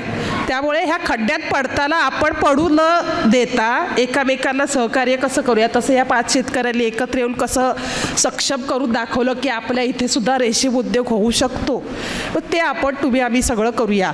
मग ह्या पारंपरिक शेतीतून बाजूला होऊन जर आपल्याला उत्पन्नाचं काहीतरी साधन करायचं असेल तर रेशीम उद्योग हा एक चांगला पर्याय आहे त्यासाठी. आणि लारकर काका आमचे बघा स्पष्ट म्हणतात इतरही काही गोष्टी आहेत, मान्य आहे. त्यामुळे निव्वळ एकाच फक्त गोष्टीवरती फोकस करू नका. कंपनीकडे भरपूर योजना असतात, अनुदान असतात, किंवा कंपनीकडे एक सामर्थ्य असतं काहीतरी करण्यासारखं, त्यामुळे त्यालाही आमची काही हरकत नाही आहे. पण एक जो आपण प्रयोग सुरू केलेला आहे रेशीम उद्योगाचा आणि त्याच्यात आमचे 5 शेतकरी यशस्वी झालेत, तर आता हे 5चे 50 कसे होतील हे आपण आधी करूया. आणि त्याच्यासोबतच की इतरही आपल्याला जे काही उद्योग आहेत, आता तुम्हाला मी सांगते, मी मगाशी आबरेसाहेब म्हणाले त्यांच्यासोबत आम्ही प्रशिक्षणाला गेलेलो कुडाळला, बोंडू आणि फणस प्रक्रिया. आता आमच्या काजूच्या 2-2 बागा आहेत, एका 1000 झाडं आहेत, एकीकडे 500 आहेत. आमचा बोंडू नुसता वाया जातो आहे, आम्ही काय उचलतच नाही, करणार काय, घेऊन करणार. पण त्या बोंडूपासलं काय काय बनवता येतं, म्हणजे आम्ही प्रत्यक्ष जाऊन बघितलं आहे. त्याचं सरबत, जाम, मिठाई, त्याच्या आवळा कँडी, आवळ्याची कँडी असते तशी त्याची असते कँडी. आणि तुम्हाला सांगते फणस हा आमच्या दारात ज्यांच्या झाडं आहेत ज्यांच्या दारात, त्यांच्या दारात असाच वाया जात असेल. माझ्या दारात एक झाड होतं कलमाचं फणसाचं, त्याला भरपूर फणस धरायचे. आणि जो कोण पेशंट वगैरे बाई यातलं एक फणस लिहू का हो, आम्ही सगळ्याचो लिहा, करणार काय आम्ही तरी, काढून ते कापून फोडून खायचं कोणी. पण त्या फणसापासलं आपल्याला आत्तापर्यंत काय माहिती होतं, पुसभाजी, फणसाची भाजी, तळलेले गरे, बस. ह्याच्या पलीकडे तुम्हाला काय माहिती आहे, त्या फणसापासलं 110 पदार्थ बनवता येतात, 110. आणि आम्ही प्रत्यक्ष तिथे बनवलं आहे. फणसापासनं हलवा बनवलेला, हलवा मिठाईचा, त्या मिठाईच्या बॉक्समधला लाल कलरचा हलवा असतो बघा, तो तर मी कधीच खाल्लेला नाही, म्हणजे ते बघूनच कसं तरी वाटायचं खायला. पण तो फणसाचा हलवा जो आम्ही बनवला इतका सुंदर होता की आम्ही जे 20 जणं गेलो होतो त्याच्यात तुटून पडलो होतो अक्षरशः खाण्यासाठी. त्याच्यापासून लोणचं बनवतात भयंकर. आणि त्यांनी गरे स्टोअर करून ठेवलेली, म्हणजे ह्या मार्चमध्ये आम्ही गेलेलो प्रशिक्षणाला, तेवढ्यात काय फणस चालू होत नाहीत म्हणजे पिकायला किंवा गरा व्हायला. गेल्या वर्षीचे गरे, त्यांना मी म्हटलं मॅडम हे गरे कुठला आणलात तुम्ही, आमच्याकडे म्हणाले ड्रमात ठेवलेले आहेत, ड्रम भरून असे स्टोअर केलेले गेल्या वर्षीचे गरे, मिठाचा थर, वर गरे मीठ, म्हणजे निव्वळ त्या मिठाच्या पाण्यात गरे साठवून ठेवलेले वर्षभराचे जसे तसे, त्याची चौपट बिघडलेले का काही नाही, अगदी अस्सल. त्याचं लोणचं म्हणा, काय काय प्रकार आम्हाला करून दाखवले. म्हणजे हे असं आहे की आपल्याकडे जे पिकतं त्याच्याबद्दल आपल्याला काहीच माहीत नसतं आणि आपण दुनियेकडे बघतो, दुनिया काय करते, कुठे पुढे जाते, ते काय आपल्याला करता येईल का, पण आपल्या पुढ्यात आहे सगळं. पण त्याच्यातलं सोलं कसं बनवायचं, त्यातलंच आपल्या कुटुंबाचा उदरनिर्वाह कसा होईल, हे सगळे जे जोडधंदे आहेत ह्या सगळ्यांवरती आपण प्रक्रिया करूया. सगळ्यांनी एकमेकाला एकत्र येऊया, ह्याच्यावर विचार करूया. निव्वळ रेशीम शेती नाही तर त्याच्यासोबतही इतर काही गोष्टी आपल्याला कशा करता येतील हे आपण करूया. पण लक्षात ठेवा हे एकट्यानं होत नाही, एकट्याला होत नाही. एक काठी एकाला तोडायला सोपी पडते, पण त्या 4 एकत्र असल्या तर तोडताना अवघड होतात. त्याप्रमाणे जशी एकजूट असेल, जितके जास्तीत जास्त सभासद किंवा तुम्ही शेतकरी बंधू आम्हाला सामील व्हाल, तितके आपण एकमेकांच्या सहकार्यानं, घाग साहेब असतील, इतर हे आता जे शेतकरी आहेत त्यांच्या अनुभवातनं आपल्याला जे आलेले जे माहिती मिळाली आपल्याला, ह्या सगळ्यांच्या साथीनं आपण खूप मोठं कार्य करूया आणि पहिल्यांदा आपण कोकण राहू दे पण आपण आपल्याला समृद्ध करूया. सगळ्यात पहिलं जेव्हा मी स्वतः सक्षम होईन तेव्हा मी आणि दुसरी 4 माणसं त्याच्यासोबत सक्षम होतील. मला नेहमी वाटतं माझ्या महिला वर्गामध्ये माझ्या वाडीत भरपूर बायका आहेत, मोल मजुरी करतात, दिवसभर उलातारातलं 200-250 रुपयासाठी धडपडतात. 200-250 जास्त 250 रुपये मजुरी असेल, गडी माणसाला जास्तीत जास्त 400 रुपये की 500 रुपये दिवसभर उलातारातलं त्या बरोबर करतात फक्त याच्यासाठी. पण त्यांच्याही लक्षात येत नाही की आपण मजुरी कधी परत करला, जोपर्यंत आपल्या हातापायात ताकद आहे तोपर्यंत. त्याच्यानंतर तुम्ही काय करणार, मग तुम्हाला काय मिळणार आहे. पण तेच हे जे आपली मेहनत आहे ही उलातलात वाया घालवण्यापेक्षा आपण एका छताखाली येऊया, सगळ्यांनी एकत्र येऊया आणि कसं आपल्याला रोजगाराची संधी उपलब्ध करून घेता येईल ह्याकडे लक्ष देऊया. त्यामुळे मी पुन्हा एकदा तुम्हाला विनंती करेन की तुम्ही जास्तीत जास्त प्रमाणात आमच्या शेतकरी कंपनीमध्ये सामील व्हा आणि आपण एक खरोखरच दाखवून देऊया की आमच्या कोकणातसुद्धा आपण सहकार वाढवू शकतो. धन्यवाद. थँक्यू. असे नवनवीन व्हिडिओ पाहण्यासाठी कोकणशाहीचं यूट्यूब चॅनल सबस्क्राईब करा व बेल बटन प्रेस करा. तसेच फेसबुक पेज लाईक करा आणि इंस्टाग्राम पेज व ट्विटर पेजला फॉलो करायला विसरू नका.